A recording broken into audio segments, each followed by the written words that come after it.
This story takes place in a world that changes forever when aliens invade. Turning everything into a battleground, strength becomes the only thing that matters. And if one is weak, they are worthless, a burden, and a complete joke. Like everyone else, the MC has to awaken his profession. But when his turns out to be a weak 1-star rank, the reaction from others is brutal. Laughter erupts. They mock him and call him a disgrace. But they have no idea what is coming. His real power awakens later, which is something far beyond what anyone expected. His abilities are not just strong, they are terrifying. Even the system labels them as dark forbidden spells, and just hearing the name is enough to send shivers down his spine. Others see them as a curse, but he sees an opportunity. He decides that from that moment on, he will rule over everyone else at the Superpower Academy. 18-year-old Ningfeng is fully immersed in an intense battle on his mobile game, that is, until a sharp slap brings him back to reality.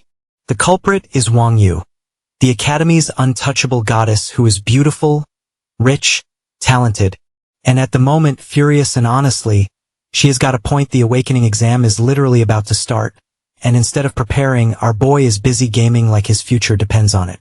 Not that he cares, he already knows he will awaken into some weak, bottom-tier profession. Completely opposite to you, who awakened as a 5-star adventurer at just 16. He figures he will just latch onto her success and cruise through life stress-free. Unfortunately, Yu sees right through his plan. She pulls him closer and starts choking him. The onlookers gossip at the scene. After all, Yu is a Ancina generation genius, and our hero is, well, the school's resident disappointment, but their odd dynamic makes sense as they have been childhood friends for years.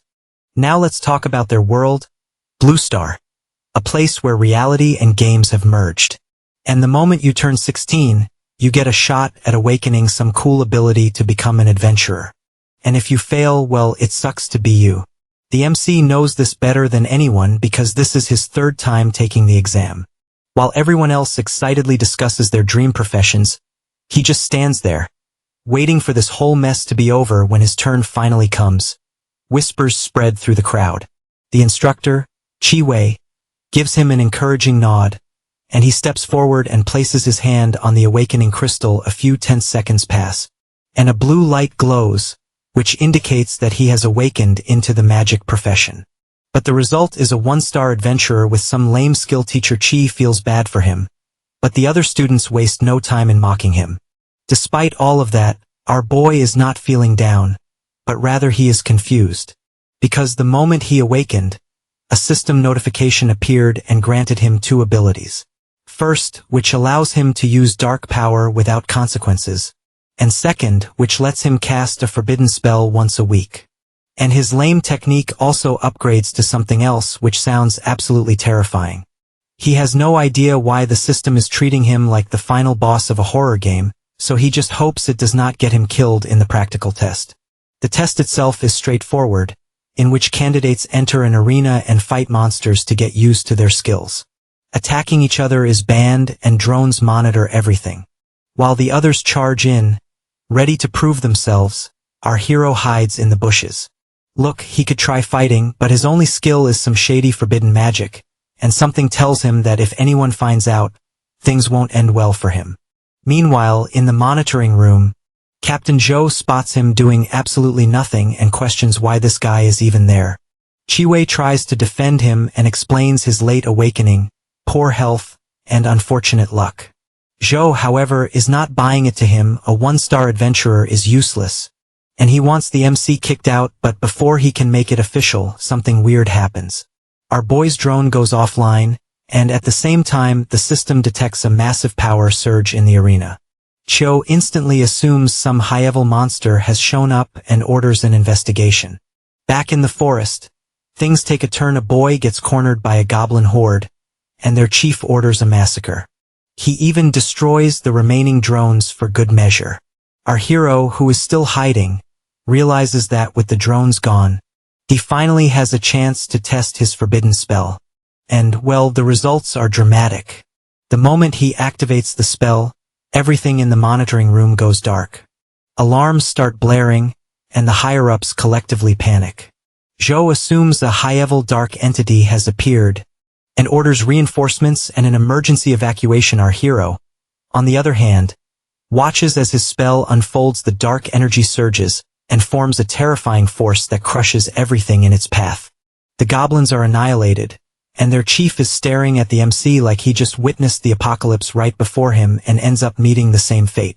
After that, the system rewards the MC experience points. Our hero stares at his status window and is dumbfounded. His level just shot up to 10, which is something that had never happened in previous combat tests.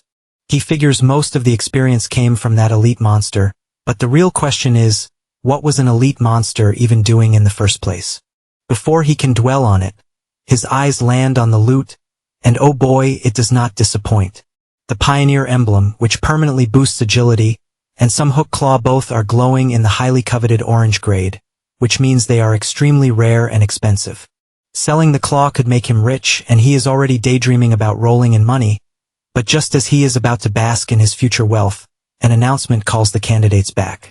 And then, a sinister dark force suddenly surrounds him, and traps pop up all around. He wastes no time and activates a teleportation scroll to escape before anyone can question what in the world just happened.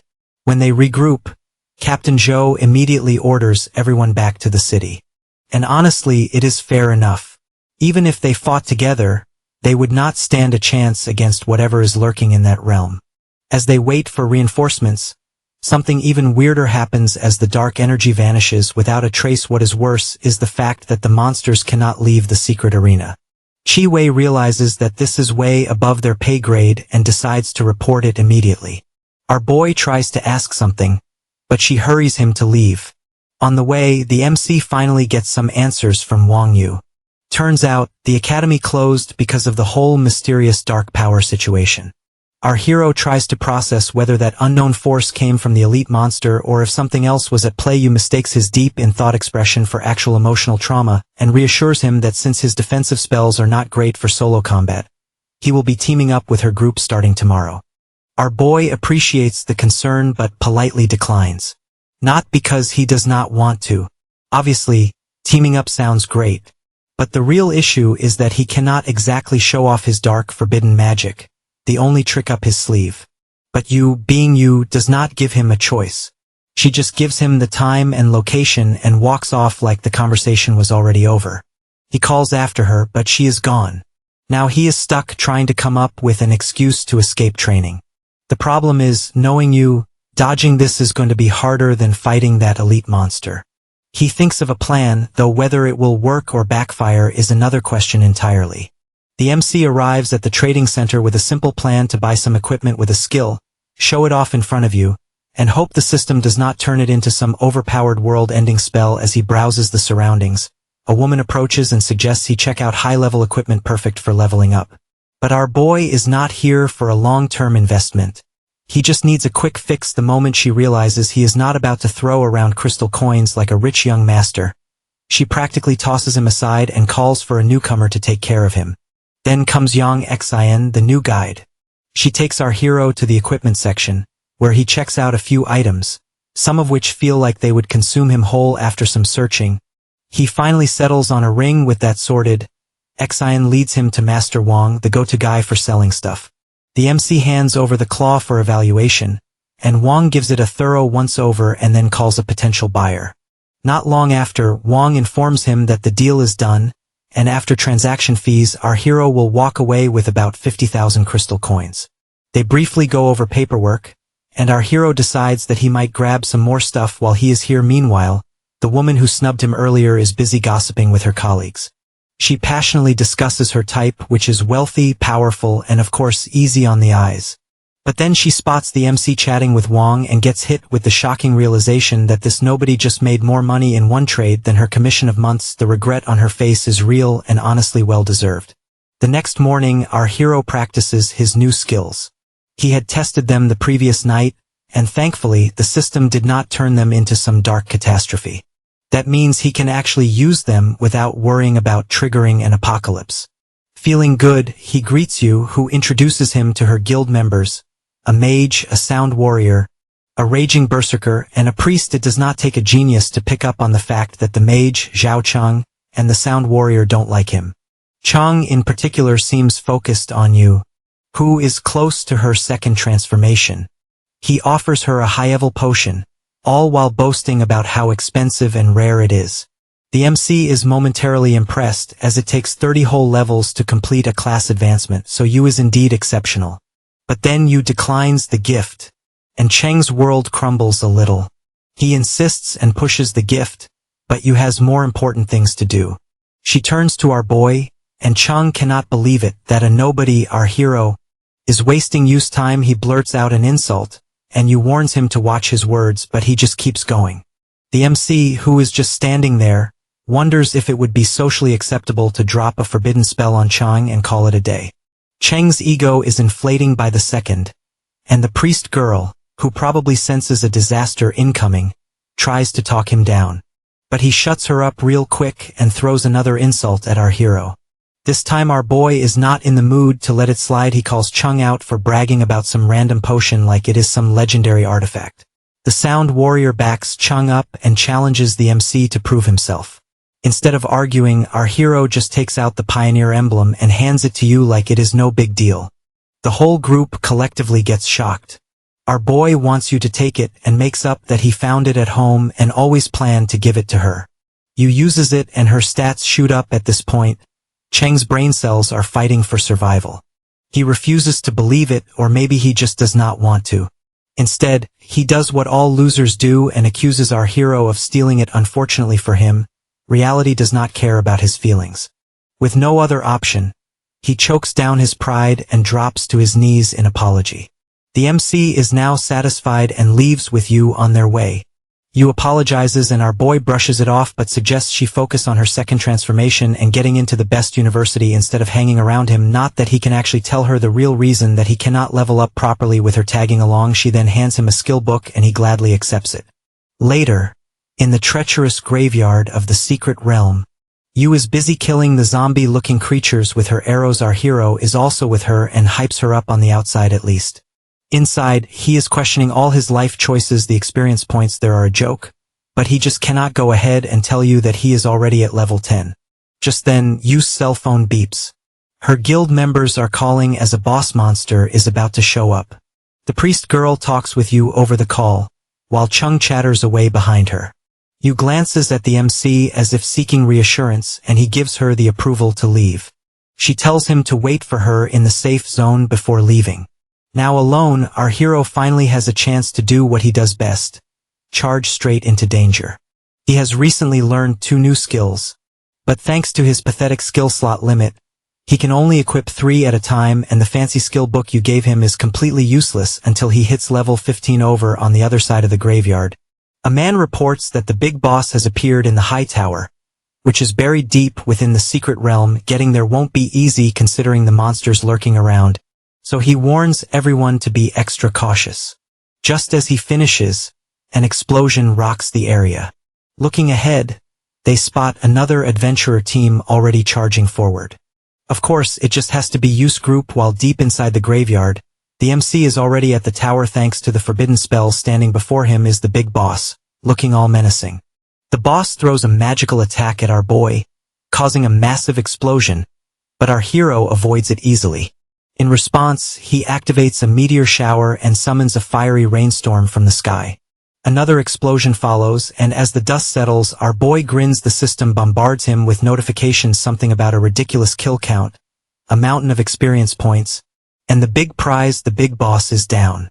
He is now level 30 as well. That means he is ready for his first transformation. He takes his loot, including some pendants, gemstones, and most importantly, the emblem. The moment he absorbs it, the system hits him with another update that during his profession change, he can either unlock the hidden necromancer class, or attempt the prerequisite task for the secret archmage profession. He knows very well that hidden professions are beyond rare, and they cannot just pick up like cheap loot. So he starts to suspect that these emblems might be the key. After a whole 2 seconds of deep thinking, he decides archmage it is. Meanwhile, as the Use Guild continues to fight, a sudden magical fluctuation sends everyone into high alert. Yu immediately orders a retreat. Cheng, on the other hand, has a moment of indecision. Yu reminds him that their teammates' lives actually matter. Cheng backs off and grumbles about his terrible luck. Yu tries to reach out to our hero, only to find a message from him saying he had to leave due to urgent matters. After getting his business done at the graveyard, the MC arrives at the profession-changing hall. He looks around for someone who can help. A woman approaches, registers his details, and guides him to the mage profession change room. As she leaves, she meets with Captain Joe, who updates her about the graveyard incident. Apparently, something or someone wreaked havoc in the area, and the estimated threat level is just around Demon King class or higher. That is why he is there to request Lone Shadow's intervention. Our boy's first task as an archmage is to retrieve the divine emblem from the Radiant Temple. Compared to the necromancer's mission, which is breaking into the Sum Tomb to steal the crown, this is basically a warm-up round. He has 3 days to complete it, and since it is just a prerequisite, he accepts without much thought and turns to leave the profession-changing hall. On his way out, a woman bids him farewell. Oddly enough, she is not the same one who greeted him earlier. He does not dwell on it, though. Over at the graveyard, the woman from earlier, Sulan, is there along with Captain Joe. But she is not just any investigator, she is the captain of Lone Shadow, a secretive organization that has members who wield the power of darkness and carry out mysterious, highly classified missions. Right now, she is analyzing the scene of a fresh disaster and senses a dark energy, but finds no actual clues, and concludes that whoever caused the destruction has vanished without a trace. Captain Joe suspects this incident is connected to the recent strange disturbances across different regions. Lon is not so sure about that, but suggests bringing in more support and asking the higher-ups for guidance. Another man there shares his theory that maybe the culprit is a monster. She immediately catches the underlying implication that he is subtly hinting that Lone Shadow's people are not so different from monsters themselves. The man realizes his mistake and quickly apologizes. But the real threat, Lon explains, is not something as simple as an ordinary monster. It is beyond even Demon King level beings. Something far more powerful than a regular human can handle. It is lurking in the shadows, and they need to find it before it decides to make a grand reappearance. At the same time, our hero is at his apartment, reviewing his newly unlocked skills. Now that he has reached level 30, he has 4 extra skill slots, which means it is time to actually use those books you gave him instead of letting them collect dust. The first skill automatically fuses with the forbidden spell and transforms into some shield spell. It is a passive ability that activates when he takes damage and absorbs attacks up to a certain limit. Next, he checks the second one, which merges with forbidden spells as well, and boosts his earth-based spells by some %, which is nice and all, but still not enough for him. So, he decides to hit up the trading center for some additional skill books. The next day, the MC arrives at the trading center, only to be immediately ambushed by the very woman who previously refused to assist him. This time, however, she suddenly has all the enthusiasm in the world to help.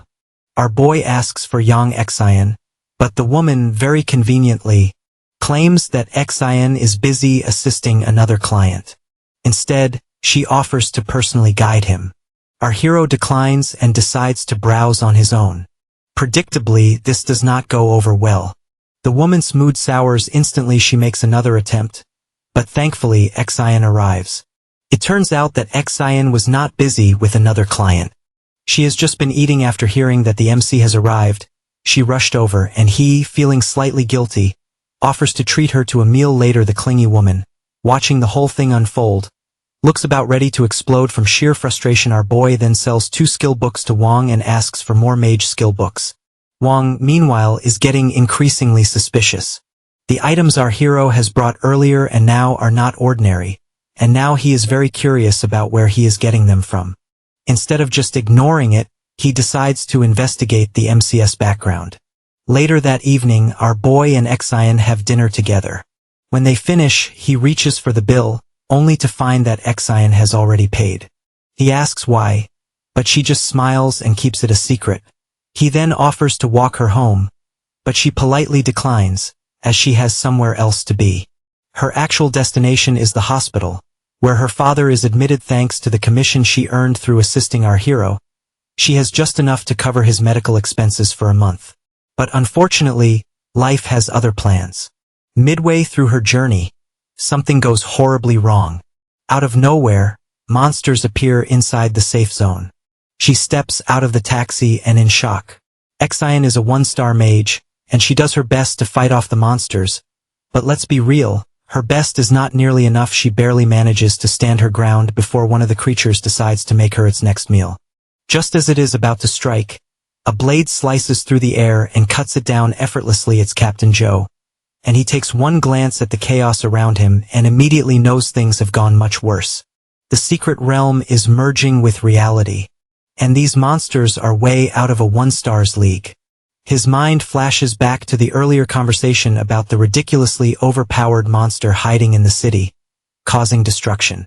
Before he can think too much about that, an attack comes flying his way. He dodges just in time and turns to see a man standing before him, who is radiating enough arrogance to be mistaken for a self-proclaimed villain. Joe assumes he is a mutant, but the guy takes it as an offense.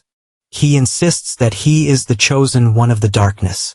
Joe does not know what kind of fantasy novel this guy crawled out of, but there is no time to debate. He attacks, but the man retaliates with such force that Joe is sent flying.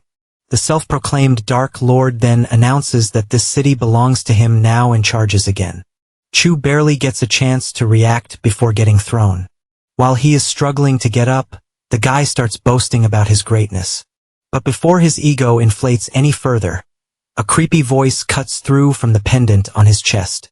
It immediately puts him in his place and reminds him that his power is not his, but something granted to him. If he wants to prove himself, he has to sacrifice every single person in the city, and the guy agrees to the command right away. Meanwhile, the MC casually strolls out of a public restroom, only to be greeted by a full-blown monster apocalypse. Dead bodies, destruction, and chaos. It's just a mess. A monster spots him and decides he would make a great snack. It pounces, only to be skewered midair by our boy's earth magic. He then soon finds Captain Joe, who is beaten to death and being held by the dark-powered man. The guy wastes no time and lunges at our hero and swings his oversized claw. The MC, however, blocks it easily. That is when the creepy voice takes notice of him. It realizes that our boy's power is actually threatening. Unlike its so-called chosen one, our hero, on the other hand, debates whether to use a forbidden spell. After a brief moment, he decides to go for it and shatters the guy's claw and breaks free effortlessly. Now, completely panicked, the man calls out to his master for help. The entity has apparently decided he is no longer worth the effort. It pulls back all the remaining monsters and abandons him on the spot, and now, it's just him and the MC with no borrowed power for the guy to hide behind. The so-called mutants are a special breed, people who, during their awakening, luck out and gain a hidden profession linked to darkness. It is a fancy way of saying they are stronger than regular folks at the same level. But of course, without the protection of darkness, they would die. Our boy, after taking down one of these unfortunate souls, decides not to waste any time mourning and quickly loots the guy and then heads home. Meanwhile, a young girl reports to Lon that the monsters have retreated, and the secret realm's gate has magically disappeared. Lon gets in deep thought. The past few days have been one bizarre incident after another, with events appearing out of nowhere and vanishing just as fast. She has no idea what they are up to. The girl continues that most areas are under control, but the south side has taken a serious hit. Casualties are high and their team status there is mysteriously absent. Lon decides she would rather see the mess for herself and heads south, which is Captain Joe's territory. Down in the south, the so-called chosen one has been turned into a statue, with his stomach looking like someone has used it for target practice. A man named Duan arrives and notices that everything valuable has been looted. Just then, Lon appears, and Duan introduces himself as a member of some organization, which is made entirely of fighters who operate in the shadows. Lon is well aware of their reputation. Duan wastes no time explaining that the corpse in front of them had once been one of their own. Until he betrayed them, he is the one who helped the secret realm break into reality, which led to a monster ambush wiping out their entire camp. Well, almost a few lucky ones have managed to crawl away. As for who has put an end to the traitor, it is still a mystery. Lon cannot shake the feeling that something is off. Captain Joe has the strength of a third transformation, yet his entire army has been turned into a tragic war story. That can only mean one thing. There is someone or something powerful enough to not only eliminate the enemy, but also block the secret realm's invasion before she can dwell on it. Duan takes his leave, as he has something important to find. Back at the MCS apartment, he is in a fantastic mood as he goes through his freshly acquired loot, which includes a high-quality garment, orange-grade armor, and a mysterious pendant with unknown properties. He just hopes it is not linked to an ancient deity, or worse, something even more annoying. Little does he know, inside the pendant, a sinister figure is watching him. The same creepy entity from before peers into a crystal ball, which is somehow linked to the pendant, and allows him to spy on our hero. But the moment our boy mentions the possibility of an ancient deity being involved, the entity absolutely loses it in an immediate panic mode. He gives orders to cut off all communication and hide their location like their lives depend on it, which, knowing ancient deities, they probably do over at the hospital. Captain Joe is wrapped in bandages from head to toe and looks like a mummy with a broken leg. He recounts what happened and how their supposed doom has been interrupted by a young fighter who suddenly showed up, scaring the enemy into retreating like cockroaches. When the lights come on for this mysterious figure, they have checked the scene and found nothing special, just traces of basic magic. Joe hopes this unknown person will join their side. Another man from earlier suggests that the mysterious person might be a mutant. Joe, however, shuts that idea down as just overthinking. Our boy arrives at the Radiant Temple, and is completely unaware that Duan is lurking in the shadows, watching his every move like some overly curious stalker. A few days earlier, Duan visited Wong at the trading center, looking to buy a 4th transformation fighter set. While they talk, the very woman who our hero has previously rejected now eyes Duan up like he is her backup retirement plan. Wong mentions to Duan that one of their regular customers has bought the same set, which is obviously none other than the MC. Now curious, Duan wants to meet him, but he cannot, as our boy won't be coming that day. As Wong describes the outfit, a simple 2-piece top and pants, Duan's instincts scream legacy item alert. He is convinced that this set has ties to his master, and he decides to pay Wong for our hero's whereabouts. Wong, however, was not born yesterday. He finds it suspicious that Duan magically appeared just after the MC talked about selling the outfit. Is this a setup? A weird coincidence? Either way, Wong is not about to spill everything right away. Instead, he stalls some time with an excuse to call our boy first after Duan leaves. Wong cannot shake his unease when the nosy woman asks what is wrong. He shares what he has learned about our hero. Turns out the MC's parents were just your average 2-star professionals who have disappeared in an accident, leaving him alone. Our boy later attended a school and only awakened a 1-star profession at 18. The real issue is that someone with that kind of background should not be bringing in the kind of high-quality items he has been selling. Yui's guild does not help him much either, so unless he has a fairy godmother handing him treasures, there are only 2 possibilities: either he has stolen them, or has somehow gotten tangled up with someone way out of his league. Back at the temple, Duan continues his little surveillance mission. It is baffling to him how our hero, who barely looks like he has grown out of his school uniform, managed to repel an invasion into the secret realm, especially when even his master, a powerhouse, has lost to the realm's boss. According to reports he has heard, if the MC is not absurdly strong himself, then someone standing behind him definitely is. Either way, Duan is not about to take any risks. Our boy, on the other hand, watches other fighters struggle against the monsters and begins changing his gear. Duan braces himself for some dramatic transformation, maybe glowing armor or an aura of destruction. Instead, our hero ends up looking like, well, a regular student. Now Duan has the suspicion that the MC might try to shake him off, so he decides to play it smart. Since tailing him closely is not an option, he uses a skill to mark our boy's location just in case. As our hero enters the temple, someone welcomes him with an attack, but a barrier flares up in front of him and effortlessly blocks the attack. Duan is stunned, and as if that is not bizarre enough, all the surrounding monsters take one look at the MC and run for their lives. Then, our boy comes across a massive man who is completely frozen in place and sweating buckets. A quick check of his task guide tells him this guy is not even important, so he simply walks past him, moving deeper inside. He reaches a hidden chamber where a 6-winged angel stands. The moment the angel sees him, it does the most unexpected thing and runs. Our hero gets confused. He has expected a grand battle, but instead, the angel, the supposed temple boss, is trying to flee. Unfortunately for the angel, there is nowhere to go. The MC decides to get this over with. He summons a thunderstorm over the tower. A moment later, lightning crashes down and engulfs the angel. The temple collapses, and Duan stands there in shock. Our hero is not exactly celebrating either, as despite everything, his rank refuses to budge because he has not gone through the first transformation yet, and all those experience points are completely useless. The only real win is the divine emblem he got after defeating the boss, which means the task is officially complete with nothing else to gain there. He decides to leave that as the plan at least until Duan comes charging at him like a madman. Our hero flinches as the last thing he needs right now is someone finding out about his power. But before he can even process the situation, Duan looks at him with this weird mix of admiration and worry, assuming the MC is the master of this whole ordeal. Duan offers to explain himself, but before they can even start, a siren blares. Our boy pulls out a teleportation scroll, as it's best to get out of there first and talk later. Once they land in a quieter area, Duan finally lets it all out. His master sacrificed his life to seal an invading realm, only for a traitor to slip away, and that traitor has been using humans as sacrifices for years to break the seal. Duan has been hunting him but has come up empty-handed while Duan continues his chatter. Our hero is lost in his own thoughts, but not over the whole tragic betrayal thing. No, he is too busy worrying about his low level. If he does not rank up soon, his concealed dark powers could be exposed, and that is a whole different headache.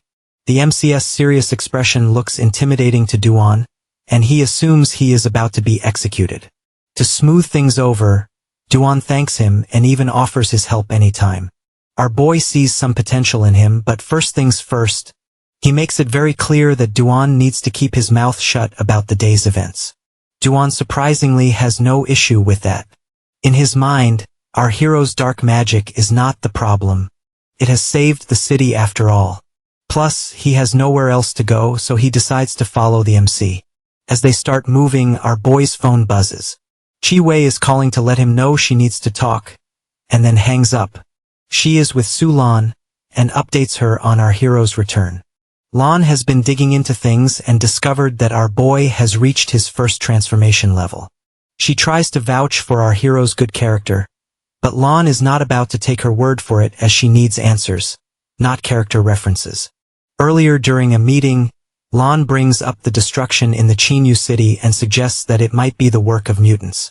An older man there questions why she of all people is raising the issue, considering she is a mutant herself. They all know that dark powers come with a cost. Life depletion, loss of sanity, or if they are really unlucky, turning into some kind of unspeakable horror. According to him, a mutant with power equivalent to a Demon King level threat just does not exist. Another man makes fun of her concern as fiction, but she is not there to entertain them, just to point out possibilities, and whether they listen or not is their problem. The man mocks her further, and even offers to cut off his own head if she turns out to be right.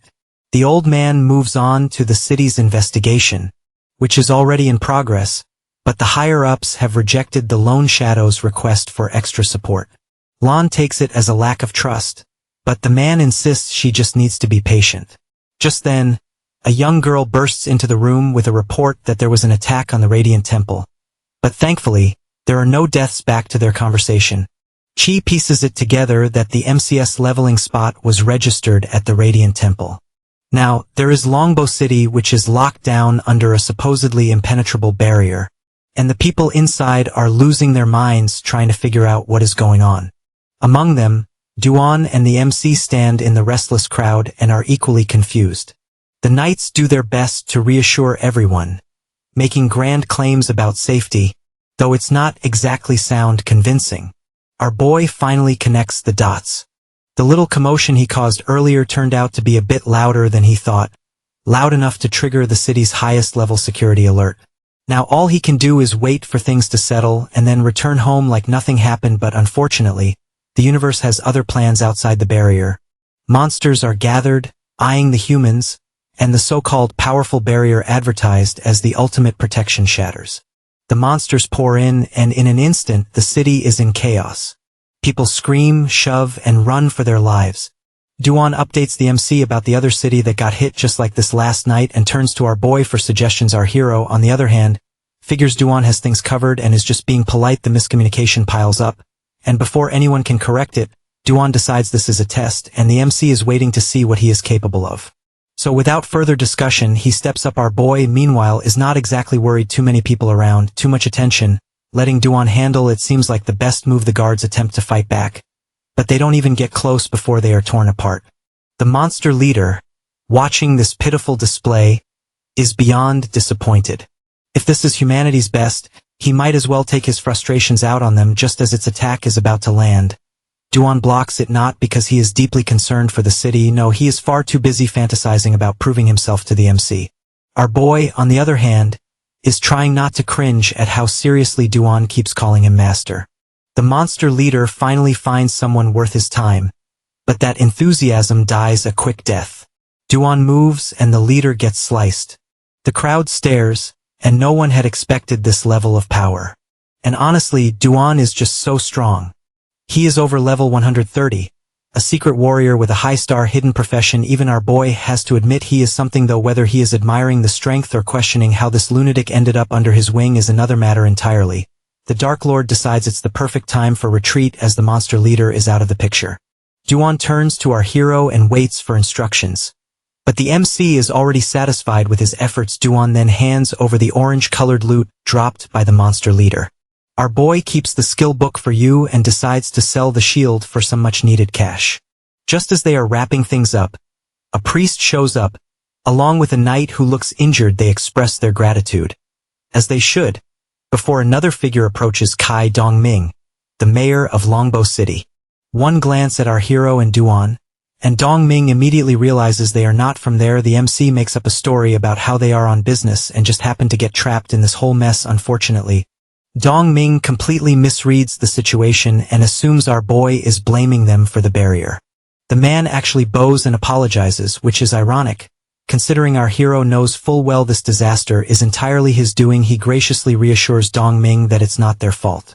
To make up for the inconvenience, Dongming offers a flight scroll, an item so valuable that even the MC has to hold back from looking too impressed. He then invites them to stay in the city for a few more days, citing the ongoing trouble and a shortage of defense forces, but our boy declines as he has to handle the profession change mission, which is only open for a few days, and he is not about to miss his first transformation. Dongming then presents him with a black card as a token of appreciation. Our hero recognizes it as something from a ridiculously powerful organization and accepts it with gratitude. With that, everyone parts ways on good terms, and the MC and Duan make their exit back in Sinew City. Youth Guild members gather outside the profession-changing hall, waiting for you and Chung to return. Just as they step out, our boy and Duan conveniently soar above them in the sky. You senses our hero's presence while Chung laughs it off. According to him, the MC is too broke to afford something as luxurious as a flight scroll, but before he can continue his comedy act, Yu silences him with a sharp glare. Chung just does not get it. What does our hero have that he does not? A flight scroll? A better fashion sense? A secret treasure hoard? The mystery remains. The priest girl wisely changes the subject to their second transformation. Chung reveals his rank. He is clearly not thrilled, but the Sound Warrior and Raging Berserker cheer him up and do their best to keep his ego intact. Then all eyes turn to you. Unlike Chung, she says nothing. Her silence raises concern, and the priest girl gently presses for an answer. Chung, with his tiny brain, assumes the worst, that you must have gotten a low rank, and is too embarrassed to admit it. He assures her that she can always rely on him. Yu, who is finally fed up with his assumptions, drops the bomb that he should not be worried about her level, but he should be worried about his own. Because while he is sitting at an A, she has achieved an S. The moment she says it, the entire group freezes. Chung, who has been basking in his imaginary superiority, suddenly is at a loss for words. And the best part is that Yu has not mentioned it earlier because her mission has unlocked a hidden profession, one so rare that even she has never heard of it before. Chung is having a hard time wrapping his head around this. A profession is always determined at awakening. Yet somehow Yu has just unlocked a hidden one. It all started earlier when Yu was inside the profession-changing room. She has received a pioneer emblem from our boy, which is supposedly a simple gift. But when she uses it, her profession jumps from Swift Archer to Shadow of the Vanguard. At first she is confused, then she stays confused. Eventually, she reaches a groundbreaking conclusion that our hero must have known this would happen when he gave her the emblem. Without overthinking or, well, thinking at all, she accepts the change. Now she is explaining all this to the others. Chung refuses to believe it. Yu, however, does not have the patience for his paranoia. The rest of the group ignores him, while Chung quietly boils in the background. Determined to prove himself right, he secretly decides to track down the emblem. Meanwhile, inside the profession-changing room, the MC is having a much smoother experience. He offers up his newly acquired divine emblem, and just like that, his stats skyrocket, new skills unlock, and now he can wield forbidden spells with pinpoint precision.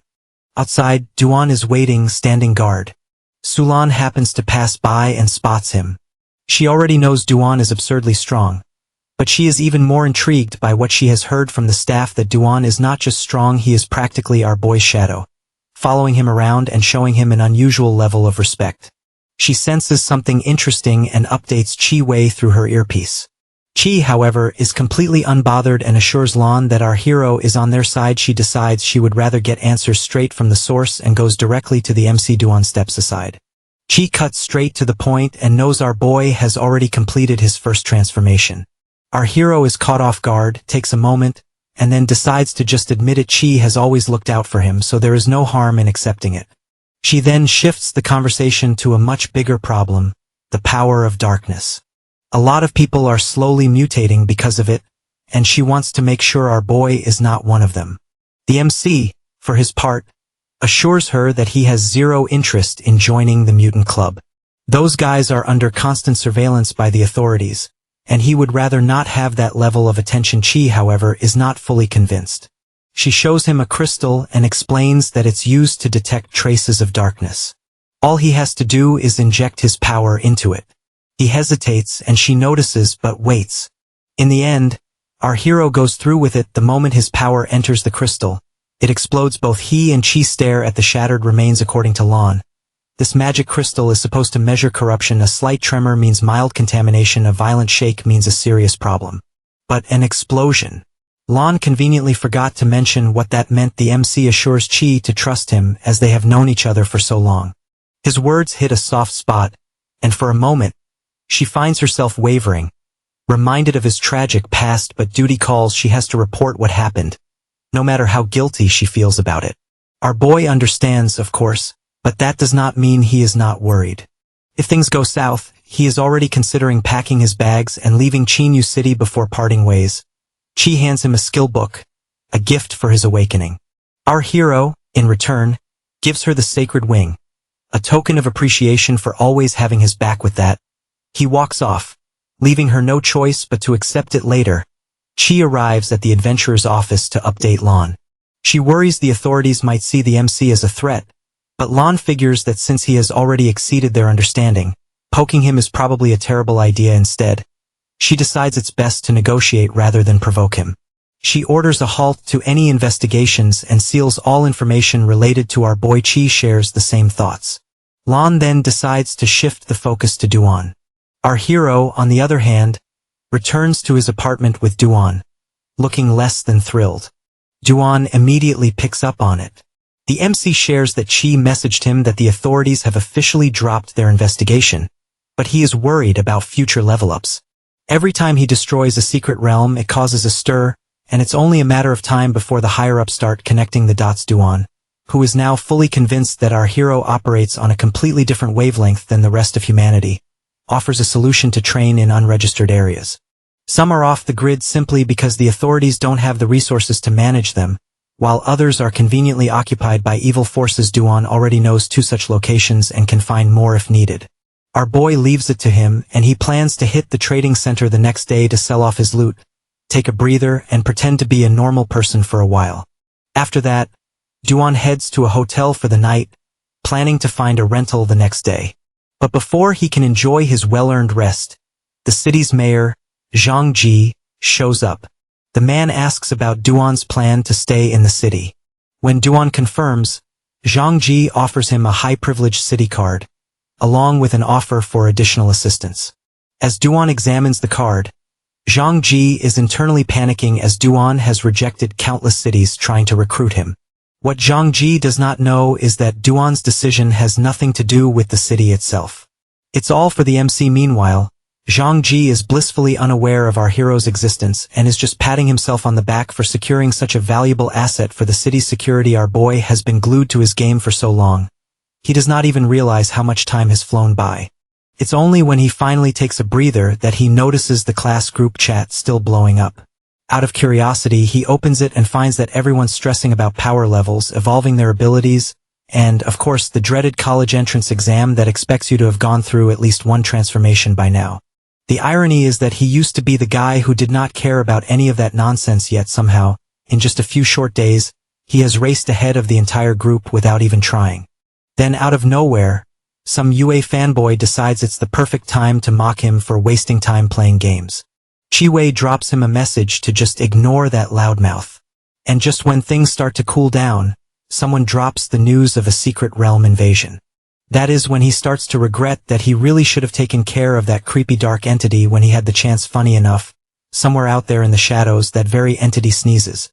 The next morning at the trading center, the woman scolds Xian for dragging herself to work despite her injuries, and because being annoying is her full-time job, she decides to throw some insults at our hero too. Xian, of course, defends him.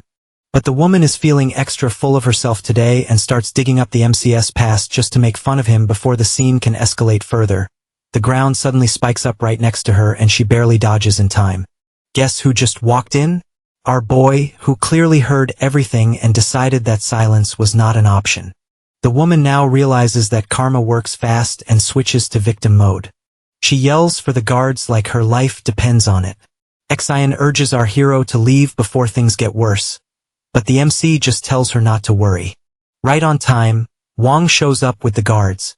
Acting all high and mighty, our boy does not waste time and directly calls him out for sneaking around, investigating him like some low-budget detective and even labeling him a thief. Wong, of course, pretends he is too important to answer and orders the guards to arrest him. Too bad for him, our hero pulls out the supreme black card. The second the guards see it, they practically skid to a stop and Wong and the woman are absolutely stunned, but Wong still desperately clings to his pride and demands to know how the MC got his hands on such a card. Our boy just wants him to investigate by himself, since Wong is apparently such a master at it. Wong gets frustrated and signals the woman to keep an eye on the MC while he dials someone. Outside, people are confused by the guards blocking the way. Meanwhile, Dongming, who already got the news from headquarters, contacts Wong for details. Wong now realizes that he is neck-deep in trouble and plays it off as a misunderstanding. Unfortunately for him, Dongming is not having it. Furious, he shouts at Wong for offending the MC. Because obviously he is someone he spent a ridiculous amount of effort trying to establish good relations with, not wanting to get crushed under the weight of his own stupidity. Wong decides to switch tactics. He stands there, stunned, probably rethinking all his life choices. Then, in one last desperate attempt to salvage the situation, he decides to call Duan and hopes to pull him into the mess to save himself. Our hero and Shin are waiting at the trading center when Dongming and Duan storm in. Their sharp glares make the woman flinch as if she has just realized she messed with the wrong people. She turns to Wong, who looks like he just ran a marathon in heavy armor. Dongming, after confirming that our boy is not interested in their apologies, orders Wong and the woman to get lost. Wong decides to take out his frustration on the woman and punches her. Not that Dongming has time for their drama. He simply signals the guards to throw the trash out. With that nonsense over, they settle down and Shin serves tea to the MC. Dongming notices that Shin and our hero seem pretty comfortable around each other, while Shin, on the other hand, looks almost starstruck with the fact that someone as young as our boy has connections with such powerful figures. As they chat, Dongming brings up the treasure catalog the MC had been looking at earlier. When asked, our hero explains he was searching for an endgame relic. That earns him a pair of confused looks. Seeing their expressions, he clarifies that he saw it online and thought it sounded cool and mysterious. Last night, our boy finally checks out the skill book Wei gifted him. Turns out, it's something mages use to temporarily restore mana during battles. He tests it out, and the system drops a mention of the endgame relic with no actual explanation. With no other choice, the MC decides to figure it out later and calls the night. Fast forward to the present. Dongming invites Duan and our hero to visit Longbow City, and then uses a flight scroll to leave. As he leaves, our boy decides it is time for food, and Duan suggests they head to his place. They are now at Duan's villa, and the MC takes in the luxury and gets a suggestion from Duan to move in, but our hero wants to save up and buy a place nearby instead. Duan even offers to lend him money, but he is not interested in charity. He has made quite a bit of crystal coins from selling equipment which he could convert to buy a villa now, but that would drain most of his savings. So he decides to take things slow and steady. As they sip their tea, Duan has already called for the chefs. But then his phone rings. It's Zhang Ji, who lets him know that the investigation team who is looking into recent city disasters wants to question him. Duan knows this could impact the MC and decides to check our hero's opinion first. For now, he tells Zhang he is unavailable. When he brings it up to our boy, the MC has no clue what kind of people the investigation team are. A meeting of higher officials is underway regarding some mysterious hotshot who apparently saved Chinyu City. But no one actually saw the guy. Still, the rumor is spreading like wildfire, like he is some legendary savior. One of the guys in the room thinks what half of them are thinking. It all sounds like a load of nonsense. Su Lan tries to explain that maybe it's because the invasion ended so suddenly, and all the mutants were wiped out overnight. But the man is not convinced.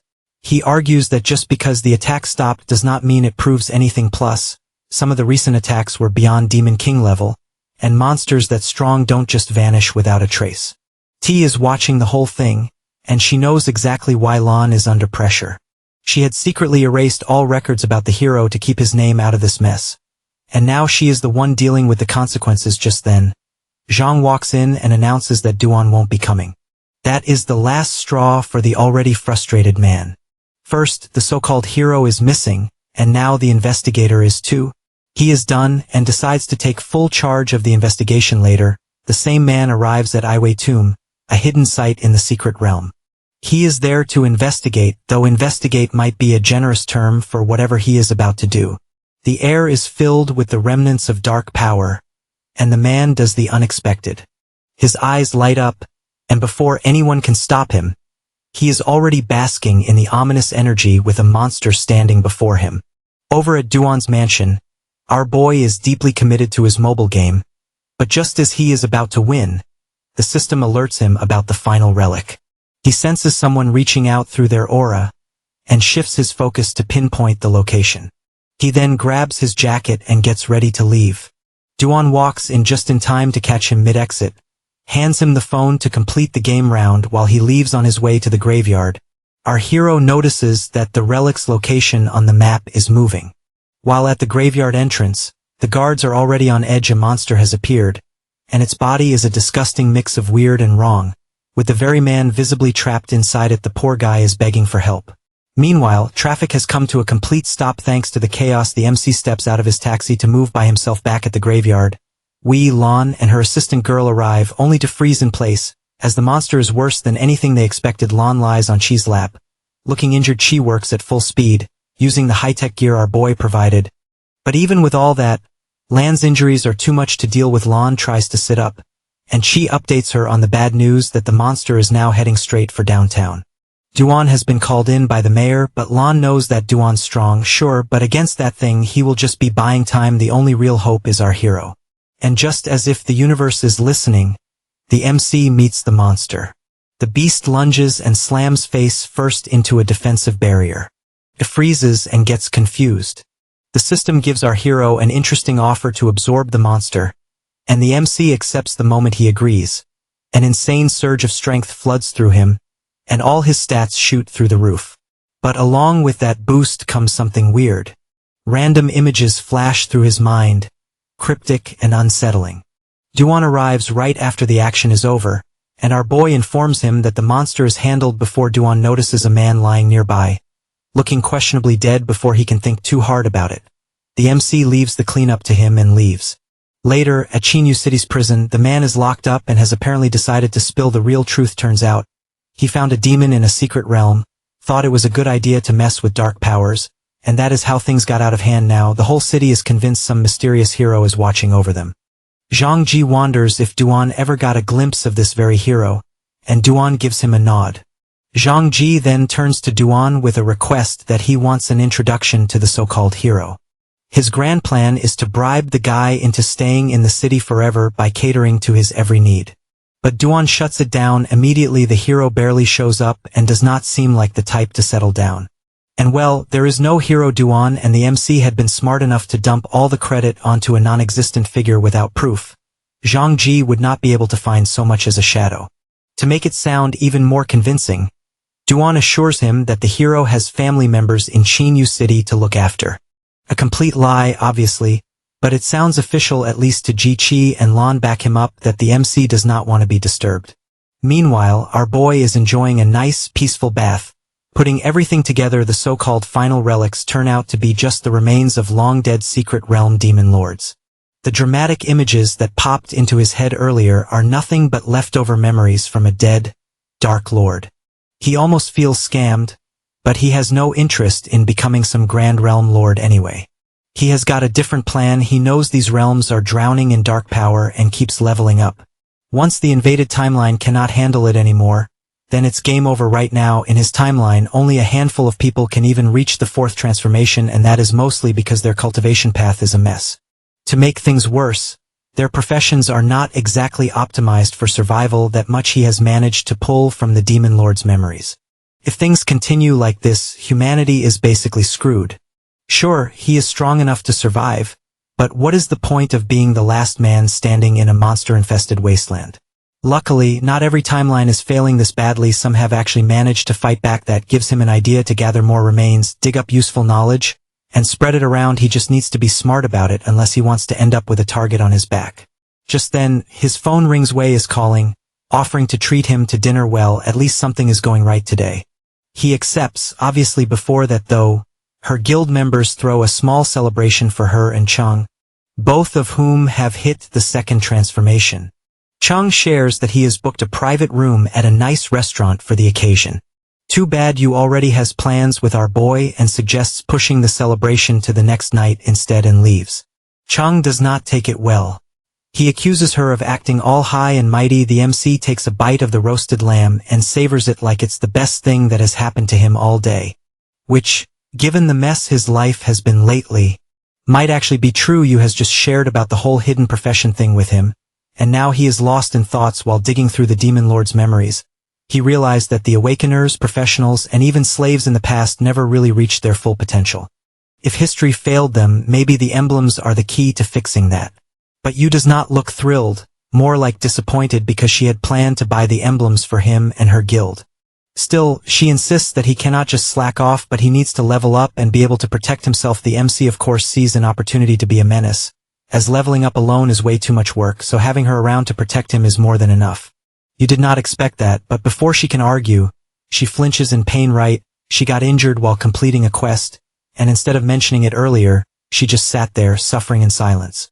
Before our hero can say anything, his phone rings. He picks up, and the voice on the other end is not exactly friendly. The caller demands to know where he got the emblem, and judging by their tone, they are not asking out of curiosity. Our boy just hangs up when he tells you. Her eyes widen in shock. She has not told anyone about the emblem. So, something weird is going on. Before they can even process that, the phone rings again. This time, the caller sounds downright pissed. The MC once again does not feel like dealing with it and cuts the call. They finish eating, and soon after, part ways. When our hero returns to his apartment, he knows something is off. His place looks like it went through a tornado, with furniture overturned and stuff everywhere. And then he sees him. A man is standing in the middle of the mess. Our boy immediately recognizes him. It's the same guy who called earlier. The MC senses the attack coming from behind, but without even flinching, he dodges it effortlessly. He then shoves the attacker into the wall and sends him crashing to the ground. The guy who witnessed all of it is completely stunned. The MC glances at him and makes it clear that respect for strength comes first, and only then should any talk follow. The man, who is now looking like a confused chicken, wonders what went wrong after all. The reports clearly stated that our hero was supposed to be weak. Too bad for him, because thanks to a major boost in his attributes, the MC now moves like a breeze and reacts even faster. And without using spells, he can handle these situations just fine. The guy makes one last desperate attempt to attack. When that also fails miserably, he starts to run for his life, sprinting toward the balcony. He leaps, probably thinking he will make an escape. But our boy grabs his leg midair and drags him back inside. There is no way he is letting him off the hook after trashing his apartment.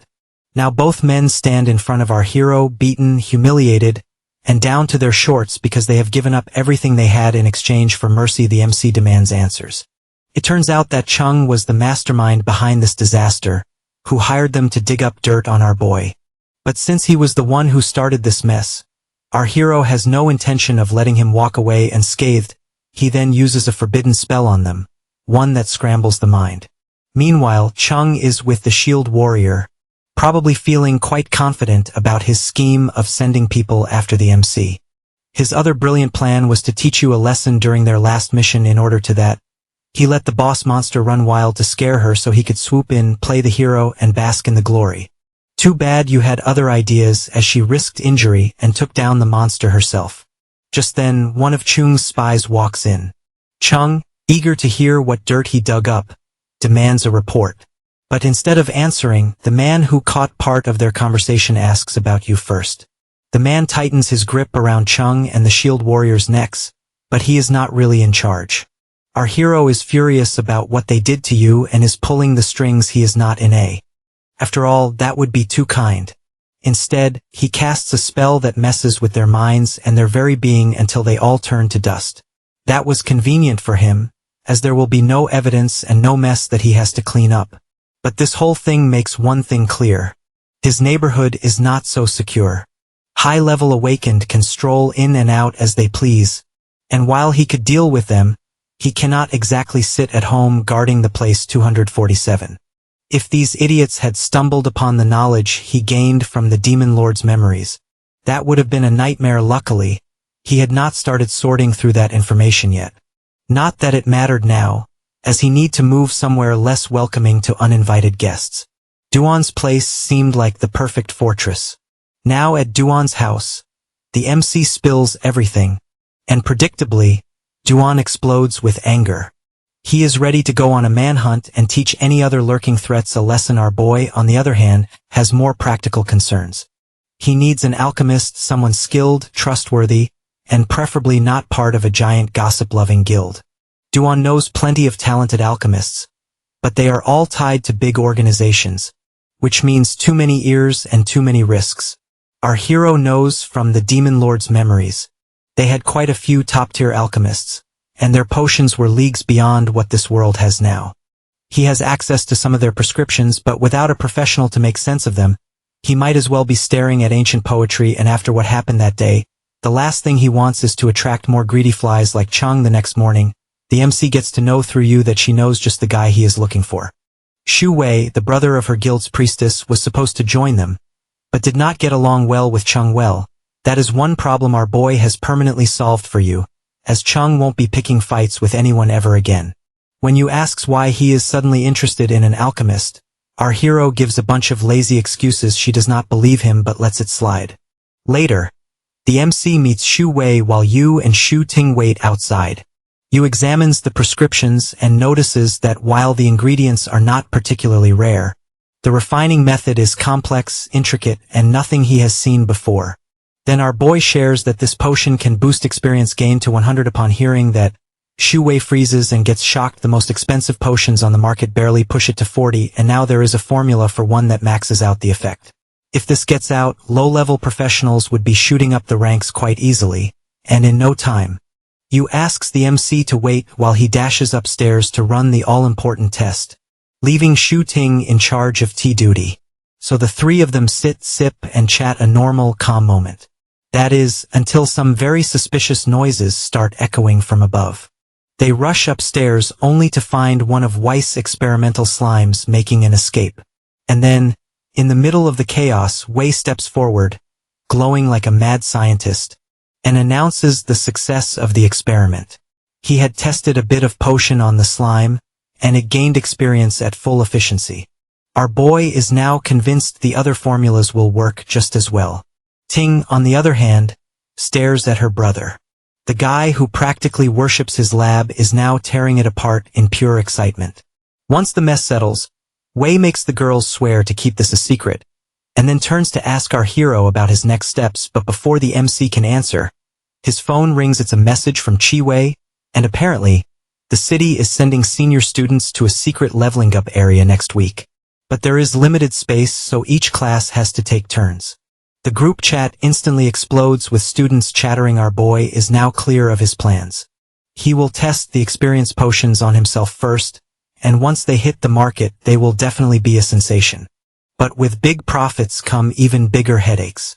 People like Chang will start flying around, looking to leech off the success. The MC, however, is not about to hand over his hard work on a silver platter. Instead, He plans to strengthen the people around him first, and build his own influence before anyone else even sees what is coming. Our boy figures it's a good idea to include Zhou Jisheng, the berserker from Yu's guild, in his potion-sharing group. Jisheng is strong, gets along well with you, and let's be honest, having a powerhouse on his side never hurts. He then hands over some more prescriptions to Qi Wei, and Wei finds some ingredients completely unfamiliar. Yu suggests they test the first batch of experience potions together, and invites the MC to tag along. Wei, on the other hand, stresses over making enough potions before the destined meetup day, and Yu and Ting focus on rounding everyone up, and our boy? Well, he just sits there, blending into the background like an extra in his own story. When the day finally arrives, our hero gets to the meeting spot first, and waits by the roadside. A bus full of students passes by, and they start mocking him because, from the looks of it, their daily routine is not complete without making fun of him at the dungeon entrance. Students are gathered and wait for their turn. Qi Wei shows up with another group, and since these students are in the second class, they have the privilege of waiting a whole 2 hours before they can enter. Then, they spot the MC, Yu, Jisheng, and the brother-sister duo strolling past the line like VIP guests. Naturally, this does not sit well with them. Before the outrage escalates, Qi explains that our boy is leading the guild and heading straight to the dungeon's depths, which is a whole different league from where they are going. But of course, explanations cannot just erase jealousy. Some students whisper Yu's name, and that immediately catches the attention of another group. Among them are Chang Muqiu, ranked 4th, Li Ku, ranked 3rd, and Gu Yunzhou, holding the second rank. Unlike the complainers, these three don't waste time whining, and they just move straight into the dungeon. The MC and Yu's group finally reach the depths of the dungeon, where Su Wei hands out experience potions. Everyone thanks our boy, though you know socializing has never been his thing ever since he failed his first awakening at 16. People had a great time mocking him, and instead of proving them wrong, he just shut himself off even more. Seeing him actually hold a conversation without looking like he is being tortured is a rare sight. She just hopes this means he is finally snapping out of it, bringing everyone back to reality. Yu reminds them they don't have a tank or a strong magic output this time, which means one wrong move can end them. To avoid that, she does not want our hero making any flashy moves that might attract unnecessary attention because, let's be real, he tends to overdo things. The plan is simple: she will lure the enemies, Xiangshu will handle defense, and Wei will use potions at the right time. The MC finds this whole leveling method painfully slow, but for the sake of teamwork, he decides to suffer through it. The battle begins. Yu fires an arrow, which hits a zombie-like creature, and just like that, the rest come charging in. Su Ting boosts Xiangshu's strength, and with one heavy strike, an explosion engulfs the monsters. Meanwhile, Wei's fire magic roasts them nicely after killing the creatures. Ting and Xiangshu get excited and plan on reaching their second transformation, passing the college entrance exams, and getting into a top school with you. Just then, a loud laugh echoes through the cave. Yunzhou steps out with Li Ku and Mu Qiu, looking way too pleased with himself. He is quite amused to see that a bunch of low-level fighters actually think they have a shot at a top school. Ting and Xiangshu recognize them, but something feels off that these guys are not even from Qinyu City. Yu then demands to know their intentions. Yunzhou gets straight to the point that they came all this way just to find Yu and invite her to join their team, but Yu does not even need a second to think about it. She shuts them down immediately, as she has her own guild. Yunzhou tries again. He even sweetens the deal by offering a spot for Chang, whose ranking is not exactly impressive. But Yu's answer stays the same. Yunzhou realizes that she is not budging and switches to a different approach. He talks about how dungeon monsters are getting nastier thanks to recent anomalies, and how the major universities have raised their standards. Only elite teams or exceptionally talented individuals stand a chance this year. He paints it as a once-in-a-lifetime opportunity and emphasizes how all the rookies are scrambling to build their dream teams with his group included. And of course, the real reason he wants Yu is because she is destined for greatness. Unlike the rest, who are apparently doomed to mediocrity, Yu has reached her limit with this nonsense and summons her weapon. Shu Ting senses the impending disaster, steps in and suggests they go level up somewhere else. Yu does not even bother with a response. She simply turns and starts leaving with her group following. Our hero, on the other hand, just stands there, seemingly in deep thought or maybe just zoning out until Li Ke goes to him, acting all tough. He demands to know if he is Feng.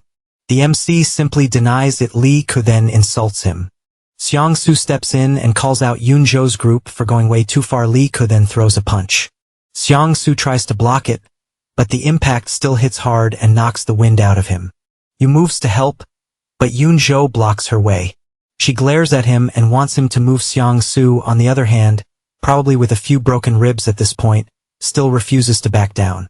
He clenches his fist, ready to strike back, but before he can, Li Ke is already moving again. Ting and Yu react instantly and try to hurry to stop the punch. But before they can, our boy, who had been silent all this time, lifts his hand. A magic barrier appears which blocks Li Ke's attack. Everyone is shocked to see our hero effortlessly blocking the attack, but he does not stop there and grabs Li Ke's wrist mid-swing and flings him backward. Li Ke crashes to the ground and our boy returns Li Ke's earlier words right back at him. Just with a lot more impact. Yunzhou rushes forward to check on Li Ke but is greeted by Yu's arrow lodging itself in his lower back. And Mu Qiu, the last one remaining from Yunzhou's group, just stands there, processing the absolute disaster that just unfolded before her. The MC had not really planned for things to go this far, but well, they just had to keep poking him. He turns to Ting to heal Xiangsu and then asks him how he plans to handle Li Ke now. Xiangsu wants to do whatever our hero decides, so our boy tells him to take Li Ke's equipment as compensation. Yunzhou tries to protest, but the MC shuts him down with a single well-placed punch straight into the ground. The sheer force alone makes Yunzhou reconsider every life choice that led him here.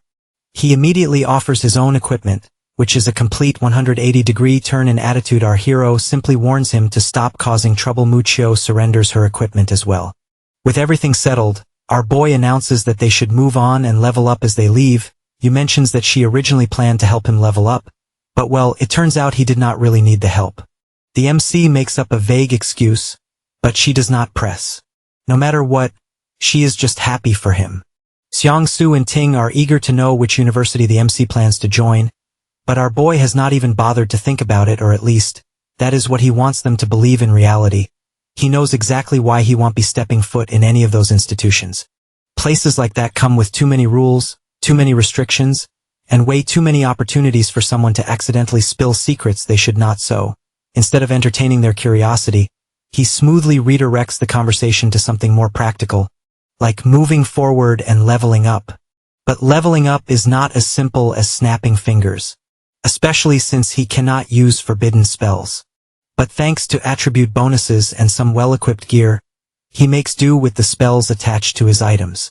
A few days later, he finally returns home.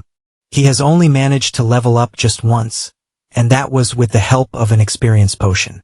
He is so used to steamrolling high-level monsters with forbidden spells that he forgot what normal leveling feels like. Someone like you could hit level 60 and go through her second transformation in just 2 years. Meanwhile, those stuck in 1- or 2-star professions would be better off attending a university instead of grinding on low-level creatures every single day. But our hero is not about to dwell on that depressing reality. Instead, he decides it's time for a well-earned break for the next few days. He embraces the simple joys of life. Just when he is starting to feel like a normal person, his phone rings. It's Yang Xian who lets him know about an upcoming auction with some high-value items. But more importantly, Master Tang wants to know if he will be attending. The MC has absolutely nothing better to do, so he agrees. Soon after, he meets Tang Ichai, an appraiser from the Qinyu branch of the trading center, who took charge after Wang. The usual pleasantries are exchanged, and then our hero flips through the catalog only to find a bunch of major-related items that are useless for him. Just as he is about to write it all off as a waste of time, he spots something interesting: the very potion he helped Shu Wei create. Immediately, alarm bells start ringing in his head. He demands to know where the potion came from. Ichai explains that it was auctioned through the Kongrue Guild via the trading post. Our boy knows that this very guild is not just anyone, but it's one of the top powerhouses in the country, strong, influential, and definitely not the type to randomly stumble upon a rare potion formula, which means one of two things. Either Wei secretly sold the formula to them, or something far shadier went down. Ichai shares about a new secret realm called the Divine Trial. It's a solo challenge designed like a tower, where you get rewards every 10 levels. One of those rewards is a recipe for an experience potion. This is the first time Duan has heard about a realm like this officially. All realms up for a challenge must be registered, and their details are neatly catalogued on some government website. But our boy could not care less about regulations or realms. His priority is way. That said, the name Divine Trial does sound a bit too grand for comfort, and just as if the universe, or more correctly, the system, heard him, a mission pops up to clear the very realm in 2 months, or he will be erased. Now most people would probably freak out at the prospect of vanishing into thin air, but our hero finds it exciting. After that, he and Duan start digging for information and discover that this realm is controlled by the Kangaroo Guild. The guild has exclusive rights, which means no outsiders can step in without their stamp of approval, but since the MCS existence is on the line, he figures he will deal with that problem later. When he finally reaches the trial realm, he has already got a decent amount of intel, thanks to the information about it on the guild's forum to lure in strong contenders. Slipping past the guards is easy for him. Or at least, it should have been the second he touches the entrance, an explosion occurs. Back at the guild, alarms go off as people scramble to inform their leader. Meanwhile, our boy returns back to his room through a black hole like something. He tries to process what just happened. The moment he made contact with the entrance, a surge of energy slammed into him and broke through his defenses. Even his system, which is normally the one thing that does not fail, took a hit now. It won't stop spamming him with damage notifications. Healers are busy treating the guards at the entrance of the trial realm, who got knocked out by the explosion. His Shiyu, who is the guild master of the Answer Guild, stands by, watching all of it. One of the guards finally comes to his senses and explains that there was an explosion at the realm's entrance, and then he passed out. Since this kind of thing does not just happen, Shiyu starts wondering if the realm itself glitched out or something before he can start making theories. A priestess comes up and suggests using the magic to uncover the truth. She raises the staff, activates a spell, and magic circles glow as time rewinds. It's because the trial realm comes with a handy security system of image recordings and time rewind, and is a whole package. As time rewinds, they see a sinister figure approaching the entrance, looking all kinds of ominous before he can step inside. Another deity, this one glowing with holy energy, appears and literally kicks him out.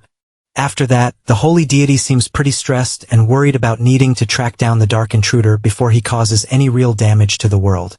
Upon hearing that, everyone watching the recording gets absolutely speechless. A meeting is called immediately with the 7 guild leaders. As they review the footage, the guild leaders confirm that it was definitely a deity. Lu Yingjun points out that while they don't know who exactly this deity is, the magic used in that fight was strong enough to hit legendary forbidden curse levels. Feng Zhou recalls past reports from Xiaoyu about technically passing the trial and receiving the deity's recognition and blessing. Su confirms this, though he had not exactly been expecting a deity to personally make an appearance. Yu Lingxue, on the other hand, does not like where this is going.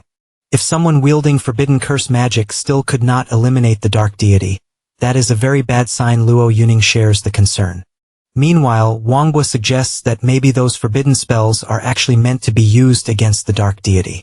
Upon hearing that, Zhang Yanchuan suggests giving that theory a try. Xiao, however, sees right through them. He knows these guild leaders have been eyeing the trial realm forever, and now they are using the situation to pressure him into opening it.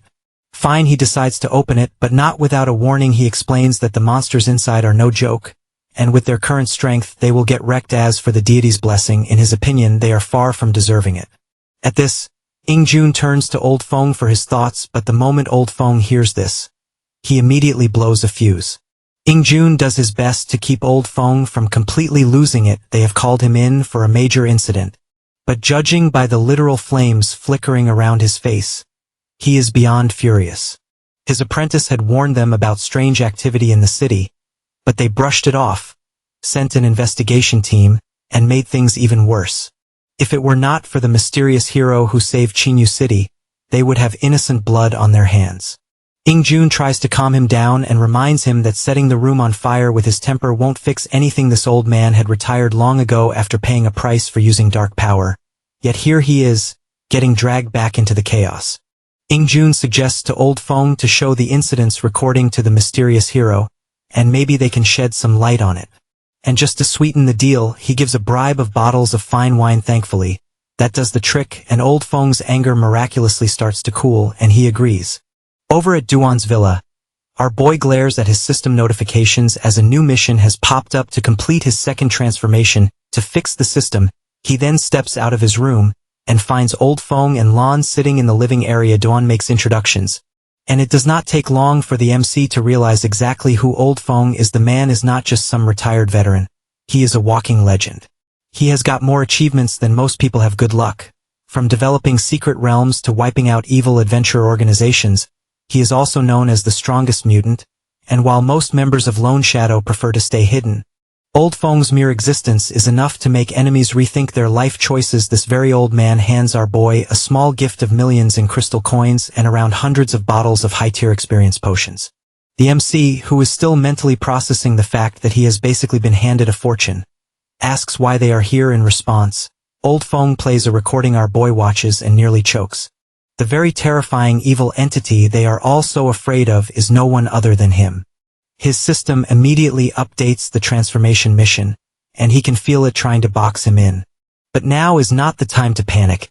Even though he is sweating bullets, he keeps his expression neutral and assures them he will send the recording to the mysterious hero and update them later. Before leaving, Lone hands him her card for any future updates.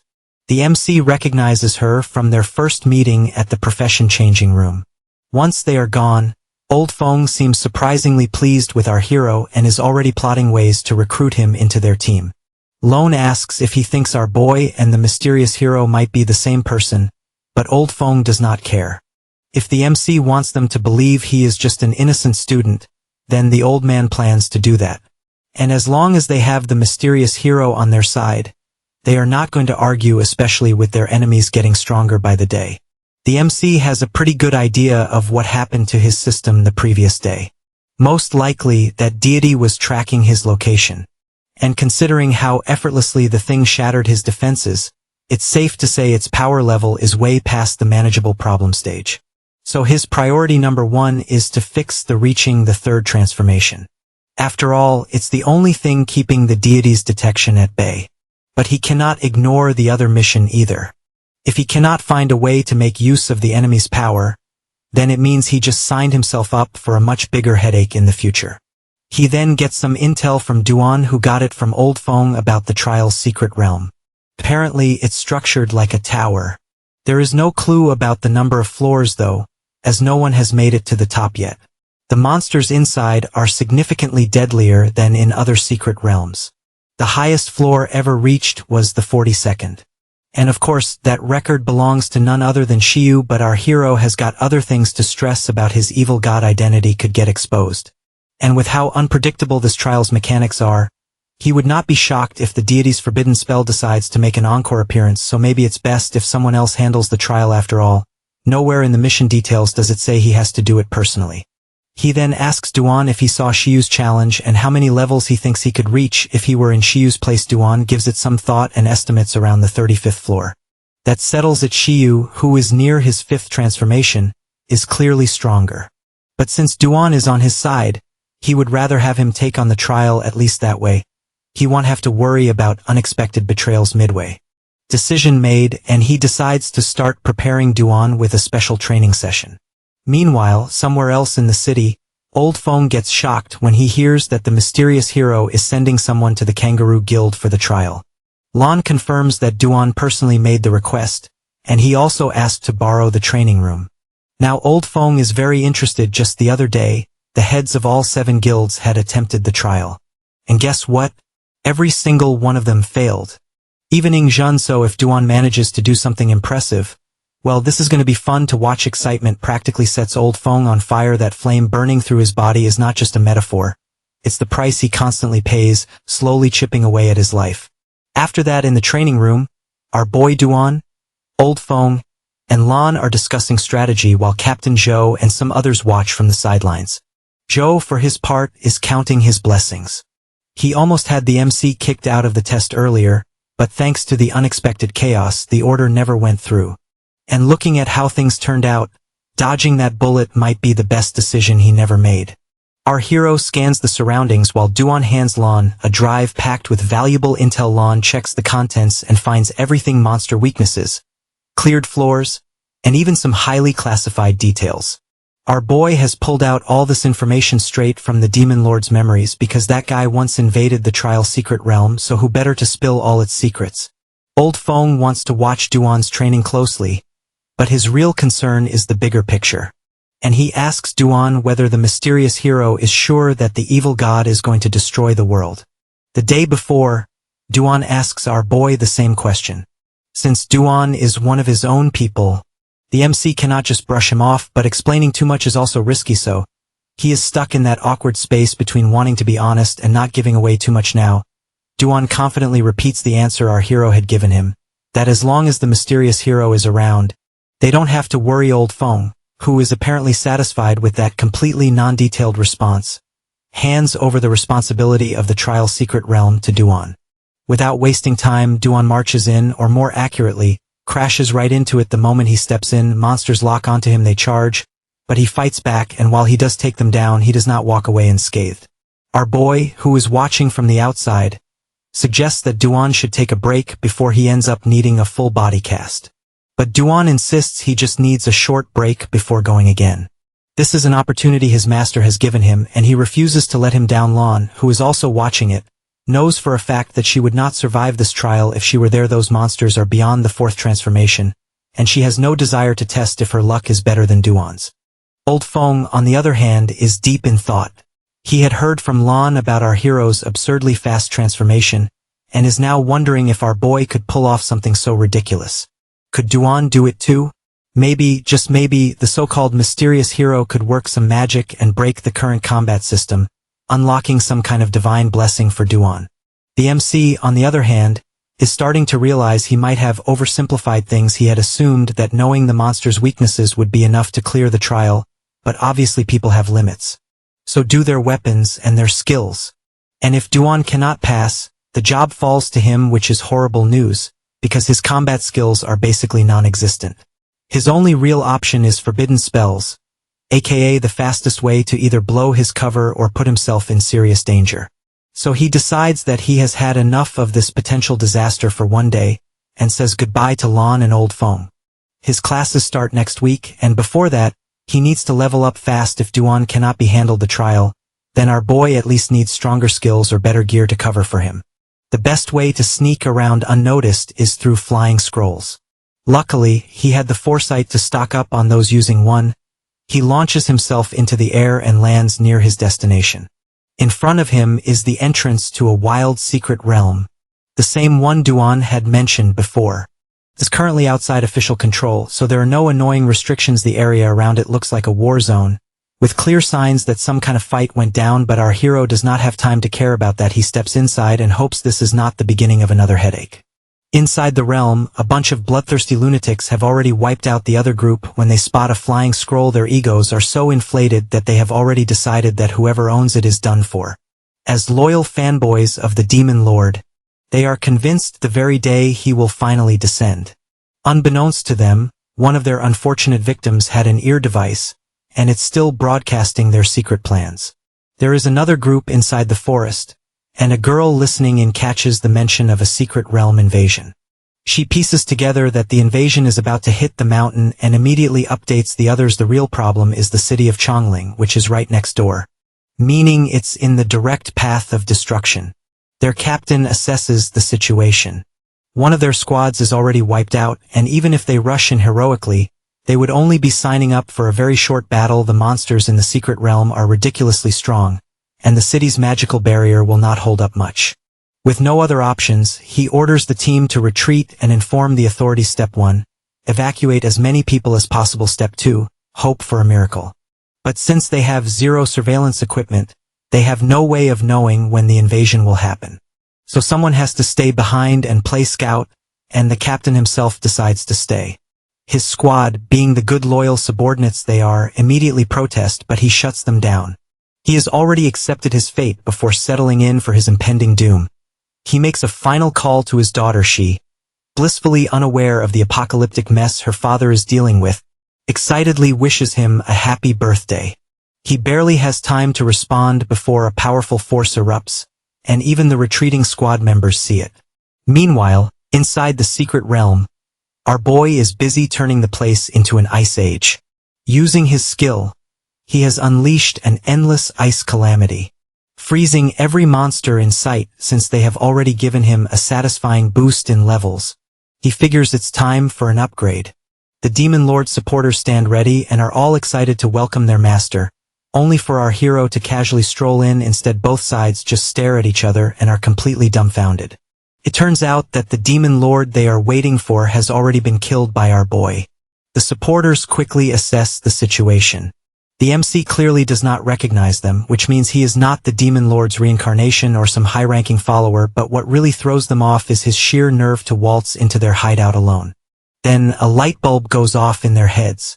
They remember the flight scroll from earlier and come to a conclusion that our hero must be an opportunist who wanted to pledge loyalty to the Demon Lord, but chickened out after sensing his overwhelming dark power, so they ask the MC about it. Our boy, however, shuts them down with a straight-up no. And as for any other reason he might be here, that is his business, not theirs. That does not sit well with Gu Rong, one of the more self-important supporters. He starts throwing a tantrum and boasts about how great and powerful he is. But our hero has zero interest in listening to his biography. He cuts him off and wants them to either fight or get lost. That does it. The supporter army collectively loses their cool and decides it's time to teach the MC a lesson. But just as they are about to attack, the atmosphere shifts. The air grows heavier, the light dims, and in an instant, their confidence evaporates. And now they are scared. Our boy decides to let them experience true terror. He traps them in a nightmare-inducing illusion, one that exposes all their weaknesses and drags them through a world of pain. Every single flaw they have is laid bare, just like how he easily notices Gu Rong's old shoulder injury from overuse and goes straight for it. Over deep in the forest, the squad captain is growing increasingly impatient. He has been waiting for the secret realm invasion on the mountain, but nothing is happening. Finally, he gets fed up and decides to go check it out himself. The moment he reaches the cave, he stops dead in his tracks. Gu Rong and his entire squad are very much dead. He relays it to his team, who are just as stunned. But that is not even the worst part, as the secret realm is completely sealed under a massive ice storm, with not a single monster left alive. Still hoping for some sign of life, he breaks through the ice to check on the boss, only to find it just as dead as everything else. Back at the villa, our boy insists that Duan take a break, but Duan, who is stuck at level 45, acts like it's the end of the world. He is convinced that he is not worthy of serving our hero, but the MC just wants him to relax, as he was only supposed to get through the trial secret realm, and in the upcoming week they will start special training. Duan is now relieved that he has not been abandoned and eagerly rushes to order food for our boy. Our hero, on the other hand, decides to kill some time with games. Just as he starts, a message pops up from Old Feng, asking to join. For a second, he wonders if the old man's account got hacked, but it's really him, and here is the real shocker. Not only does this always serious old man secretly enjoy gaming, but he is also pretty good at it. Turns out that he used to play with his grandson, but now the kid is drowning in exam preparation. And, as luck would have it, the grandson is around the MCS age, so our boy suggests they all team up sometime, and Old Feng is on board. Not that our hero minds, as keeping a powerful old man on his good side might come in handy one day. As they chat, Old Feng mentions a supernova training camp that top universities are organizing. The best performers will get admission and receive top-tier training resources. He has 2 spots and offers one to the MC. At first, our boy could not care less because he has forbidden spells, so why bother? But then reality kicks in. He might have magic, but without proper combat skills, facing gods in the future would be, let's just say, not ideal. So he decides to take the opportunity. Old Feng books both spots, one for our hero and another for his friend. He also mentions that his grandson and he are so alike that they are bound to get along after that. At Chinyu City's senior middle school, students are buzzing about how even ordinary universities are raising the bar for their combat majors. Just then, an announcement interrupts them that a new student is joining. This very student turns out to be Mu Chio. The MC recognizes her immediately, while the rest of the class behave like they might as well have seen a celebrity. She is a big name, and her presence there is nothing short of shocking. Then, to make things even weirder for our boy, she asks to sit next to him, and there come the jealous stares. Principal Zhang is at Principal Feng's office and is looking ready to flip the desk. He demands to know why Mu Chio was tricked into leaving their school. But Feng is completely clueless. Zhang, however, is not just mad about losing a student, but Mu Chio also took a highly sought-after training camp spot with her, and that is going to mess with his school's admission rate. This year, only 4 spots are available across the entire province. Feng School already had 2. And now, thanks to Muchio, they conveniently have another. Before their argument can go further, Feng's assistant, Lu, knocks and announces a guest. Feng waves it off at first, but the second he hears the name Old Feng, both he and Zhang freeze. A big shot like Old Feng showing up here is not just unusual but practically suspicious. When they finally meet him, neither of them has a clue why someone of his status would bother with their school. Then Old Feng introduces his grandson, Feng Rui, and drops the request that he wants Rui to transfer. Feng and Zhang are speechless. Rui is not just some random kid, but he is ranked among the top 15 on the national supernova list, and if he really fought with all his power, he would have easily made it into the top 5. Zhang is struggling to process why someone like Rui would pick a no-name school like this. And to make things even crazier, supernova students automatically get training camp spots, which means Feng's school just gained yet another spot for absolutely no effort. But Old Feng is not done. His bureau has 2 extra training camp spots, and he wants them handed over to students from Feng's school. At this point, Zhang is questioning reality. But before he can argue, Feng smoothly dismisses him and hands him over to Lu to escort him out. Once they settle down, Old Feng gets to the point that those 2 training spots are meant for the MC, but Feng hesitates, as our hero is someone who literally just awakened his powers. But Old Feng wants him to do as told without asking any questions, and considering Old Feng's bureau oversees both independent adventurers and the 7 great guilds, Feng is not about to push back. Over in the classroom, our boys group is expanding like some kind of exclusive club. What started with just Muchio now includes Rui, Jiangsu, Yu, and Ting, all comfortably surrounding him. It turns out that Chang, after being contacted by the school, gave up his training camp spot, which allowed Ting to claim it. Jiangsu managed to grab a spot too and is absolutely thrilled to meet Rui. Muchio, on the other hand, is not exactly happy with so many new people around. It suddenly feels like she has serious competition for the MC's attention. She even prepared a gift for him. Now she just needs to figure out the right time to give it. Meanwhile, the other students are just standing there and are completely clueless as they watch this strange group like they are witnessing some elite club forming right in front of them. But the MC has bigger things to worry about, like why no one else seems even slightly concerned about Cheng's disappearance. At the Zhao family's house, an assistant suggests reporting Cheng as missing since there is still no sign of him. But Cheng's father has already called in a favor from someone influential to take care of the investigation. Instead of worrying about that, he turns his attention to the situation at the assistant shares that he managed to get Cheng an extended leave, using additional training as an excuse. The principal did not pry much, though he did seem a little heartbroken about losing a participant for the training camp. With that settled, Cheng's father orders not to be disturbed and heads upstairs to check Cheng's room. After entering the room, he steps into a hidden chamber. Over at school, Rui excitedly shows a skill book to our boy. It's for summoning a water spell, and he hopes our hero might find it useful. The MC, however, knows that summoning is a rare profession, and books like these don't just pop up at the local bookshop. Not to be outdone, Mukyu jumps in with her own gift, which is a battle mage skill book, just as rare. The problem is our hero cannot even use these skills yet. Before school started, he had set out to level up in a secret realm, only to discover that it required a team of 5 to enter, so the entire trip turned into a waste of time, leaving him stuck with no new skills. Still, he is not about to reject good loot. He accepts the books, but balances the scales by giving them high-tier experience potions. The second Rui and Mukyu realize what they have just gotten, their determination to stick to our boy like glue skyrockets. Then comes Yu, who also has a gift, though technically it's from Shui, who made a new potion. Later, the MC heads home, where Duan is already looking worried. Our hero had promised him some serious training, but so far there has been radio silence on the details. Our boy hands him Weiss potion, which is a nourishing elixir that heals old injuries. He wants Duan to drink it first, because once that is done, then the real training begins.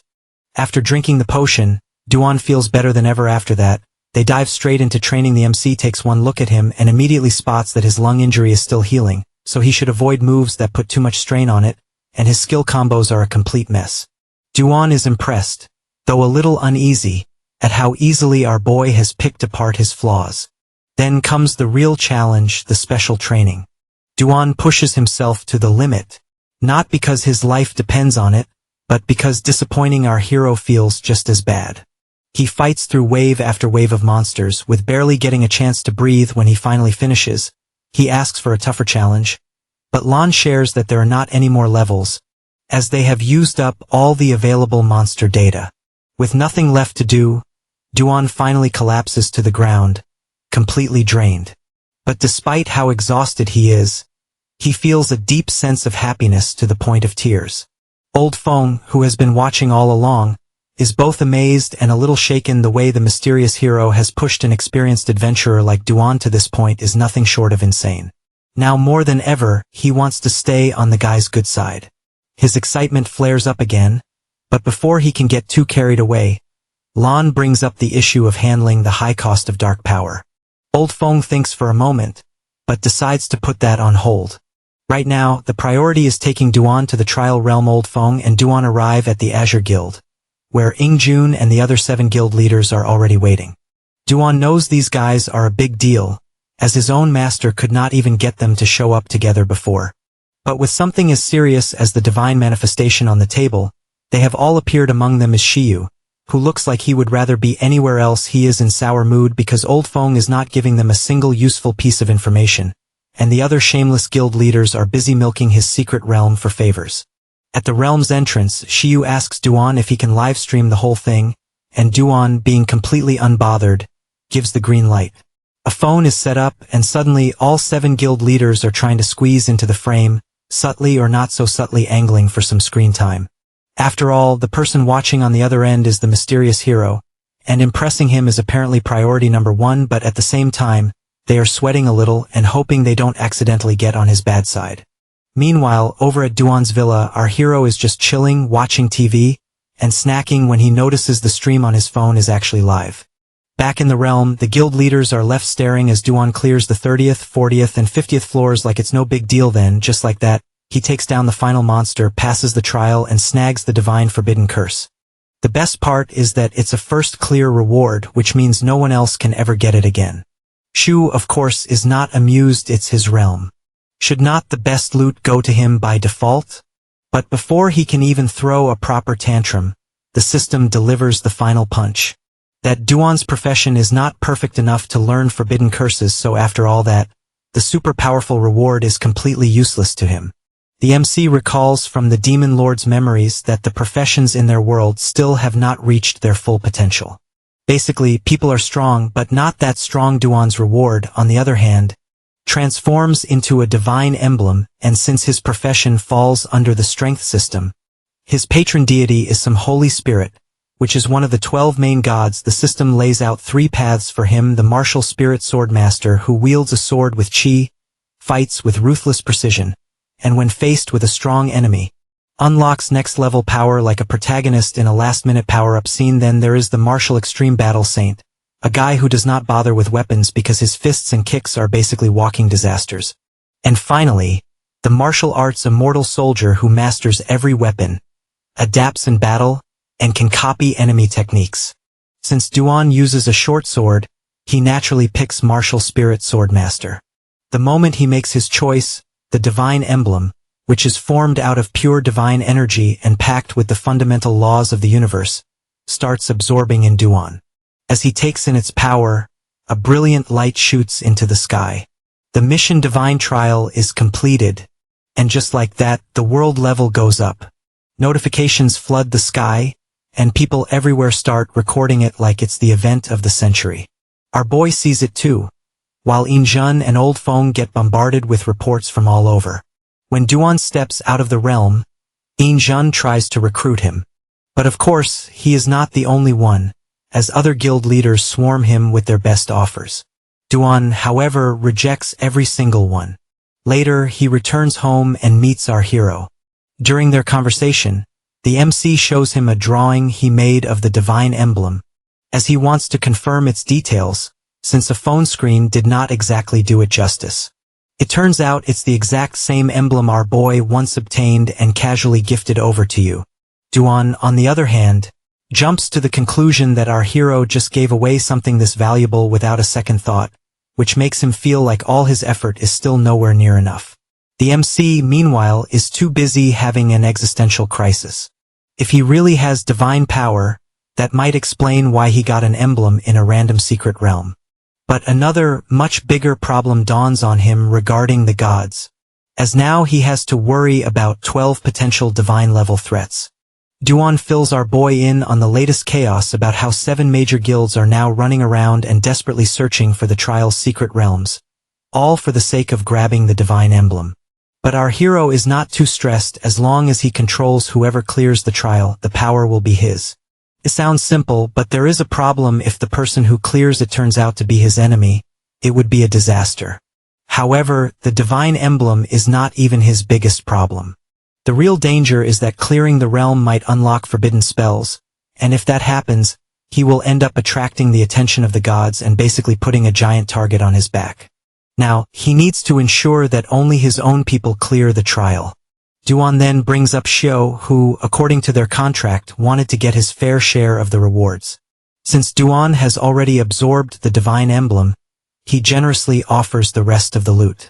Xiao, however, is absolutely furious. He wants to demand the divine emblem back, but unfortunately for him, he only manages to do so in his imagination. On the outside, he plays it cool and accepts the other rewards while the rest of the guild leaders stand there in shock. Among the rewards, Xiao gets the formula for the Forgotten Potion, which is a game-changing potion that can erase a designated skill and reset the skill slot. And considering how rare skill slots are, this is a huge deal. Xiao immediately starts plotting. Just like the experience potion, this one could change the world, and if he monopolizes both, his guild could attract top-tier players, leaving the other guilds in the dust. He is already daydreaming about his unstoppable guild dominating the scene. There is just one small issue, and that is Duan. If he does not keep his mouth shut, this grand plan could go up in smoke. So, Xiao tries to handle things diplomatically. He requests Duan's silence under their contract, and even offers him some compensation for good measure. Before he can even finish his pitch, Duan drops the news that he has already seen the potion's recipe before in the hands of the mysterious hero. He is just making it clear that this potion won't be coming from him, but from said hero. Xiao, of course, refuses to believe this nonsense. According to their research, trial realm rewards don't just pop up randomly, they are unique with no prior records in history. He assumes Duan is just messing with him, but then Duan delivers another shocking revelation. The experience potion was also created by this mysterious hero. Upon hearing that, Xiao's confidence shatters, and the other leaders are just as stunned, struggling to process the fact that this unknown figure apparently knows the secrets of the trial realms.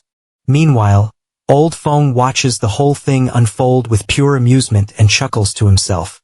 Ingjin gets angry at him, and demands an actual explanation for these mysterious chuckles. But Old Feng is having too much fun. He knows something the others don't, that our hero, who casually tossed multiple bottles of potion to Rue and Muchio, never really took them seriously. And yet, here everyone is treating them like priceless treasures. At least transferring Rue to Feng's school pleases him. As Duan and Old Feng head out, the old man suddenly brings up the problem about his body, which is thoroughly corrupted by dark magic, and is slowly falling apart. He asks if the mysterious hero happens to have any other miracle potions that might help. Duan promises to ask. Back home, Duan shares Old Feng's request with the MC, and apologizes for making the decision on his own. Our boy, however, is not mad. He wants to help Old Feng too, but there is just one problem. He has no clue whether the nourishing potion will actually work on him. The MC hands Duan the task to make time and go find Old Feng to deliver some nourishing potion bottles for testing. Duan heads straight to Old Feng's office, only to be met with Lan, who informs him that Old Feng has already left for an important meeting at the bureau. So Duan hands the potions to Lan instead and trusts her to get the job done. After that, Lan makes a stop at Rui's house. She rings the doorbell and gets no response. She figures Rue is just not home and decides to come back later. All while blissfully unaware that inside, things are taking a turn for the creepy. Rue is trapped and surrounded by a dark force that just won't shut up. It keeps whispering, nudging him to submit to its power because, apparently, that is the only way to save his grandfather. But Rue refuses to bow down to whatever demonic sales pitch this thing is selling. Unfortunately, the darkness plays dirty and pokes at his biggest weakness, which is his grandfather's impending death. Over at the schoolyard, our hero stumbles upon Rue, who looks like he just walked out of a horror movie. He tries to lift the mood and suggests they play a game to clear Rui's mind. Rue, however, declines as his grandfather does not allow him to play at school. So our boy suggests they all play together some other time instead. That is when Rue gets all nostalgic and shares a childhood story. After his parents died on a mission, little Rue completely shut himself off in his room and did not talk to anyone. Old Feng, who is not exactly the emotional support type, had no idea how to comfort him. But still, he went and secretly learned how to play games just to connect with him. Rue never forgot that. For someone who does not do feelings, Old Feng sure knew how to show he cared in his own weird way. Meanwhile, the Old Feng is attending a bureau meeting and the news is not good. The discussion is about two men, Peng He and Gu Ying. Peng He, a skilled fighter ranked 3 turns 4 stars, was thrown in prison 8 years ago for going on a rampage and seriously injuring people in the secret realm. He was supposed to stay locked up for 15 years, but a few years ago he somehow vanished from prison. Gu Ying was not much better. He was once a monitored mutant, but vanished from his hometown 5 years ago. Now, these two lovely individuals have resurfaced in Peng He's hometown, where they went on a killing spree and wiped out 2 adventurers and their entire families. Conveniently, the victims just so happened to be part of the team that arrested Peng He all those years ago. The strange part is that those adventurers were supposed to be way stronger than these two, but when the fight broke out, they barely put up any resistance. One of the officials calls it out, questioning why they just stood there while their families were getting slaughtered. Then, someone pulls up a piece of footage, and that is when things get really creepy. The video shows one of the victims trying to fight back, but they get destroyed in seconds.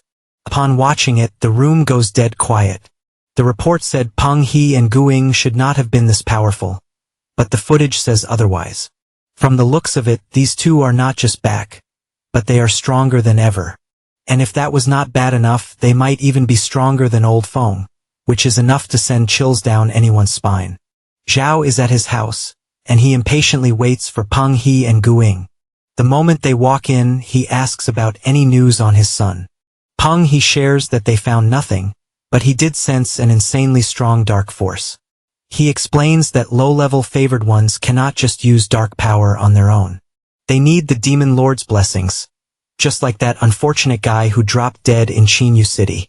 But real favored ones, the true elites like them, don't just get a pat on the head and some dark energy, but they get personally summoned by the Demon Lord, sent away to some secret realm, and forced into isolation for who knows how long to cultivate. Which, in Peng He's mind, means one thing, that Cheng might have been chosen by a Demon Lord and given the training package. Zhao already had his suspicions. Cheng had been up to something, performing weird rituals, but he never thought it would go this far.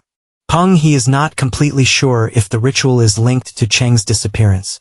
But after checking the secret room where Cheng did his sacrifices, it was crystal clear that this was not just some amateur's attempt at dark magic. The ritual was executed perfectly, with no corners cut. As long as Cheng kept up with the sacrifices, his talent should be enough to catch a Demon Lord's attention. At this point, Zhao is barely containing his excitement. If Cheng really manages to pull this off, the Wang group might as well pack up and leave the city because they won't stand a chance. Peng He then hands Zhao an address, where he wants him to send a car after dinner to meet with someone important. With that, Peng He and Gu Ying head over to Rui's apartment. Rue, of course, has no clue who these two are, but he does not need introductions to know that they radiate danger. Peng He, on the other hand, is acting like Rue should be rolling out the red carpet for them. He makes it clear that they are there on behalf of their master, the same dark entity that tried to mess with Rue the night before.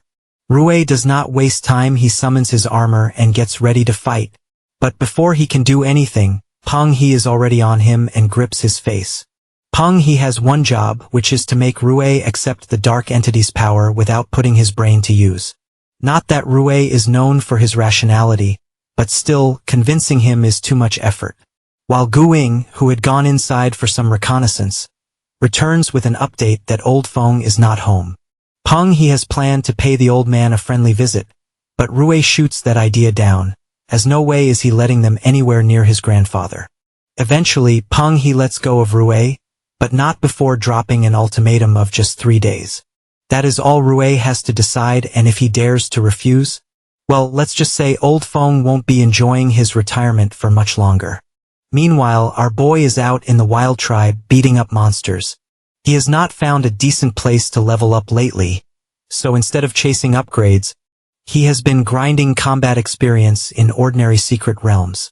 His missions are still unfinished, and the system insists he poke around nearby secret realms. Just as he finishes another creature, his phone rings. It's Duan. Duan hesitates for a moment, and then mentions that old Feng wants to apprentice under the mysterious hero. Later, the MC drops by the hospital to check on Rui. Rui assures him he is fine, though his dark power is throwing a tantrum, so he has to stay put for a few more days. He is in a specialized ward for variants, and our hero, who has never seen one before, is honestly impressed. While outside, old Feng is discussing Peng He and Guing with Duan. He has decided to call for backup, the mysterious hero, their last shot at fixing this. Thankfully, the hero agrees, though not without conditions. Duan makes it clear that this is not some formal apprenticeship. The hero is not looking for students, just an excuse to train someone while making sure the bad guys don't get a free pass. He also wants a private training space which must be not too big, not too fancy, just enough for some intense unknown combat sessions. Old Feng, of course, agrees immediately. Anything to get some real firepower on their side. Before they can iron out the details, a loud noise echoes from Rui's room. They rush inside, only to find Peng He and Guing standing there. They have the audacity to claim they are there to apologize for injuring Rui, with a basket of fruit. Old Feng, however, is having none of it. His fury is written all over his face. If looks could kill, Peng He and Guing would be vaporized on the spot. Old Feng does not bother responding when Peng He asks if he is really serious about fighting them. Peng He and Guing then decide to leave, but not before they remind Rui that he has exactly 2 days to make his decision. On their way out, Ing spits on Duan's chest like a final act of pettiness before storming off. Old Feng apologizes to Duan, while our boy seems far more interested in the fruits basket than the actual tension in the room. Later that night, Peng He and Guing are enjoying drinks with Zhou and a few girls when the conversation shifts to use beauty. Zhou suggests that Peng He should just go ahead and make her his. Before Peng He can respond, a loud explosion shakes the place, and Rui and Duan step in. Duan demands that everyone except Peng He and Guing clear out. Peng He, however, sips his wine like this is just another boring interruption, while Guing lunges at Duan with his weapon. But Duan blocks it and feels how strong Ing is. If not for our boy's harsh training, Duan must have been a corpse by now. And yet, here he is fighting. Guing realizes that while Duan is keeping him busy, the MC has the perfect chance to attack. But before he can fully grasp what is happening, he hears a soft crunching sound. When he looks over, there is our hero, chill as ever, snacking on a bag of chips and watching their fight like it's some entertaining TV show. This makes Gu Ying's blood boil. Duan lands a punch on Ing to get his attention. Ing stumbles back, but then snaps into a furious state and charges at Duan. Their weapons clash fiercely, while the girls who were laughing just moments ago now stand frozen. While Peng He walks towards the MC, all while giving off a dangerous vibe. But our boy is too busy enjoying the dried seeds to care. Peng He swings his huge sword at him, but our hero blocks it. So Peng He decides to transform to scare the MC, only to see him calmly upgrade his sword for a more precise strike. That is when it hits him that this guy is no amateur. Before he can react, the ground beneath him cracks open, and a massive thorn shoots out. He barely dodges it when another attack comes straight at him, and forces him to raise his weapon. At first, he assumed that our hero was just a rookie who got lucky a few times until his instincts screamed otherwise. Their swords clash, but then Peng He notices that our boy is not just keeping up, he is getting stronger. That is when reality kicks in that maybe trying to kill this guy is not the best idea. So he suggests to just sit and talk. The MC, however, makes it clear that if anyone is dying, it will be Peng He. And just to be extra clear, not even a speck of dust will touch him. That confidence is enough to make Peng He's blood boil. He gets furious and warns our hero not to get ahead of himself, because in his master's eyes, he is nothing but a mere insect. Our boy demands to know the identity of all-powerful master. Peng He puffs up like a proud disciple and starts boasting about the mighty demon lord who, apparently, makes a hobby out of killing the lords of secret realms and collecting their remains like trophies. The MC's expression darkens. Well, now he definitely needs to know this guy's name. Lan and the others are standing outside the Zhou Company building when she fills them in on the chaos happening upstairs. Apparently, Peng He and Guing are the ones throwing hands. Old Feng uses his magic to take a look. And let's just say, the scene does not disappoint. Peng He is struggling against a masked man, who turns out to be none other than our very boy. From the looks of it, our hero is comfortably using his abilities to keep Peng He under control. But then, Peng He decides he has had enough. He reveals his true form and straight up swallows the MC whole. Meanwhile, Duan and Guing are busy trying to kill each other. Ing throws in some trash talk and teases Duan for not worrying about our hero. But Duan admits that he is not even qualified to worry about his boss. Instead of wasting time on words, he goes for a direct approach and stabs Ing right in the chest. Zhou, on the other hand, is having the time of his life and is impressed by Peng. He's overwhelming power. The girls next to him, though, are not having such a great time. They are crammed under the sofa and probably regretting every life decision that led them here. But their attempt at staying out of trouble is pointless as Peng. He notices Zhou and, in one swift motion, slices him clean in half. Peng He wants more as he is not finished yet. But then he senses Old Feng's magic. He gets annoyed and shatters it. But his victory is cut short when his body suddenly erupts in a violent explosion. And from the mess, our hero steps out, looking completely unharmed. Guing turns his attention to Peng He and Duan does not let the chance slip. And his blade lands right where it needs to. The girls don't need to be told twice. They take off running like their lives depend on it. But our boy is not ready to let Ing drop dead just yet, as he still has some questions that need answers. Meanwhile, deep within some secret valley, a panicked subordinate rushes to his lord about an intruder. The demon lord calmly orders everyone to retreat. He knows exactly that the enemy is there for him. His minions, while admirably loyal, are useless. And he needs something stronger, better, and preferably that does not die immediately. Humans, for instance, they just keep improving. And with the right sacrifices, they can fuel his power nicely. As he contemplates his next move, he reaches for one of the skulls adorning his body and wears it like a champion reliving his past victories. He had not always been this strong, as once upon a time, he was just another ordinary demon. Then, fate or maybe just dumb luck led him to the remains of a high-level demon lord. And suddenly, life got interesting. Power surged through him, strategies unfolded in his mind, and one by one, his enemies became nothing more than souvenirs. And now he is planning to do it all over again. Too bad the heavens have other plans. Before he can so much as monologue about his inevitable triumph, the sky rumbles ominously. A bolt of lightning comes crashing down and roasts him on the spot. Elsewhere, the MC, fresh from unleashing that thunderstorm spell, stumbles through the fog and complains about the lack of monsters. Just then, a notification pops up about the discovery of a forbidden dark spell.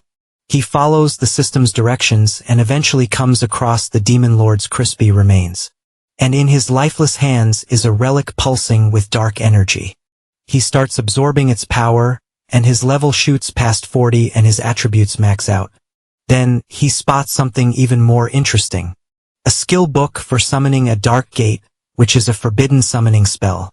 Our boy figures it's worth a try. The book can give him an insanely powerful ability to either summon an army of dark creatures for half a day, or bring in a high-ranking demon lord permanently. That is way too good to pass up, so he decides to give it a test run. Duan, on the other hand, is with Old Feng and updates him about Peng He and Guing, whom they handled very well. Old Fong appreciates it, while Lan breathes a sigh of relief that, thankfully, the authorities actually trust Old Fong's judgment. Their goodwill toward the mysterious hero helped silence the usual paranoid conspiracy theorists. Otherwise, Peng He and Gu Ying could have turned the place into a disaster. Old Fong then hands Duan some documents regarding the training facility the hero requested. Turns out the country itself rolled out the red carpet and offered top-tier national bases with excellent facilities, privacy, and, most importantly, zero nosy interruptions. Duan figures it's only fair to let our hero pick his kingdom himself. When they arrive at the base, our boy admires sheer size of the place. Duan explains that the facility includes training areas, offices, leisure spaces, and enough living quarters to house 2,000 people. Later, they meet Old Fong to finalize the paperwork. Duan makes it clear that he and the MC will handle base management because the hero has no patience for useless admin work.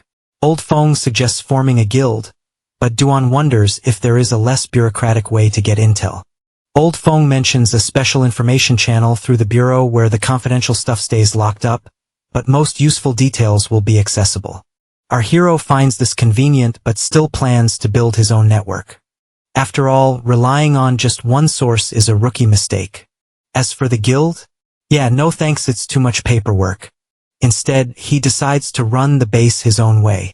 With the signatures done, they leave the office. On the way out, Duan mentions that the hero's special training is scheduled for next week. Before Old Fong can respond, his phone rings. The caller reports mysterious disappearances similar to Peng He and Gu Ying's case. After that, Old Fong finally heads home, but he walks in to find Rui packing his bags. Rui drops the news that he will be heading off for special training in 2 days, something our boy personally arranged. 5 people, including him, will be participating. Old Fong gets so excited that his head literally starts sparking again. Rui panics, but the old man assures him that it's no big deal and claims the hero's potion has fixed him up. Still, Old Fong helps him pack and then goes full dad mode and gives him a long lecture about behaving properly, listening to the MC, and not wasting this once-in-a-lifetime opportunity. The next morning, the group gathers at the training base. Rui, Yu, Jiangsu, Ting, and Wei. As they take in the impressive surroundings, Yu side-eyes our boy and asks how on earth he got access to a place like this. Our hero gives a vague excuse about borrowing it from some family elder. Yu, however, is not fooled. She is pretty sure that ever since his awakening, he has been collecting secrets. The MC then introduces them to Duan, the one in charge of their training. Jiangsu notices Rui looking a little too stiff around him. When questioned, Rui admits that Duan was the guy behind the recent chaos at the Trial Realm, the small incident that practically shook the world. As they step onto the training ground, Duan immediately senses that the group are more motivated than before. Our hero, on the other hand, observes from above, not the least bit worried about the forbidden spells being exposed. Why? Because he has already got his excuse lined up that he will just call it a training room effect. Besides, he has got bigger plans brewing, like forming his own alliance. The training kicks off, and Yu instantly feels the oppressive force pressing down on her. The others are not faring much better, but they are all too eager to power through. After a grueling day of training, everyone is pretty much ready to collapse from exhaustion. Duan shows some mercy and finally announces that they are done for the day. Just when they start thinking they might get a break, he hits them with the real news, that starting the next day it's going to be focused, intense training. After that, they sit down for dinner, and Yu talks about how the training has helped her figure out her weaknesses and gain strength that would have normally taken years to achieve. Rui, on the other hand, is still shocked by the dark power within him. He has pushed himself to the limit, yet somehow it does not spiral out of control. Ting, however, just sits at the table like a wilted flower. Yu shares that she and Jia Sheng have been under a ridiculous amount of pressure lately. Their school has limited slots for the training camp, and the internet, as usual, has turned into a festival of doubt. Our boy checks the forums and see that people are questioning why Ting and Jia Sheng, both average students, have made it onto the list. Among the sea of critics, though, is one person fiercely defending them in every argument. That lone warrior turns out to be Mu Qiu, who is fighting the good fight against anonymous keyboard warriors. Ting wants nothing to do with the online drama. She admits that she was nervous at first, but after enduring the hellish training, she is not anymore. Our hero promises to give her gifts and tells her to focus on training instead of internet trolls. Later that night, while the others are catching up on much-needed rest, the MC finds himself drowning in some heavy thoughts.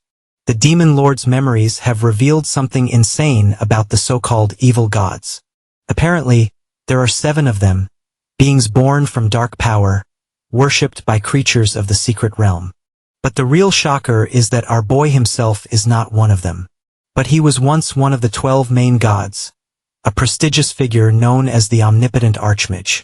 Long ago, these 12 gods led a massive war against the 7 true evil gods, wiped them out, and prevented a monstrous invasion. But then, the Archmage got a little too interested in dark power. Eventually, he lost control and the other gods decided that he was a threat. As he was outnumbered and unable to win, the Archmage fled and got himself forever labeled an evil god. But of course, the dark demons have a slightly different version of the story. According to them, after the big battle, the gods' followers started questioning things instead of just blindly obeying. That did not go over well with the gods, who relied on their devotion. So, to keep people in check and for their own twisted entertainment, they turned their followers against each other and started endless wars disguised as sacred battles and rituals. Even the creatures lurking in the shadows were given the green light to wreak havoc, which birthed the secret realm. The Archmage, however, was not having any of it. He stayed out of the divine reality show until the war reached his people. And since they were caught completely off guard, most of them did not make it. Then the Archmage got furious and demanded the gods put an end to the pointless chaos. But instead of listening, the gods just laughed in his face. This made the once peace-loving Archmage finally snap and go all out. A few gods ended up dead, some of the big shots got seriously wrecked, and suddenly he was the one running for his life. No one knows where he vanished, and there are only rumors. Of course, the gods were not about to take the loss gracefully. They trashed his name first to make sure everyone believed he was the villain, and then they turned the world upside down trying to track him down. The MC finds the whole thing fascinating, but that is about all the useful intel he got from the Demon Lord's memory. The Archmage's fate remains a total mystery. Regardless, he makes the more reasonable choice to keep on leveling up. The next day, he heads to another hidden, unregulated secret realm, all thanks to the Adventurer Administration's stash of information. He slices through the monsters, and since they are small, the experience points stack up fast. Eventually, he faces off against the realm's boss.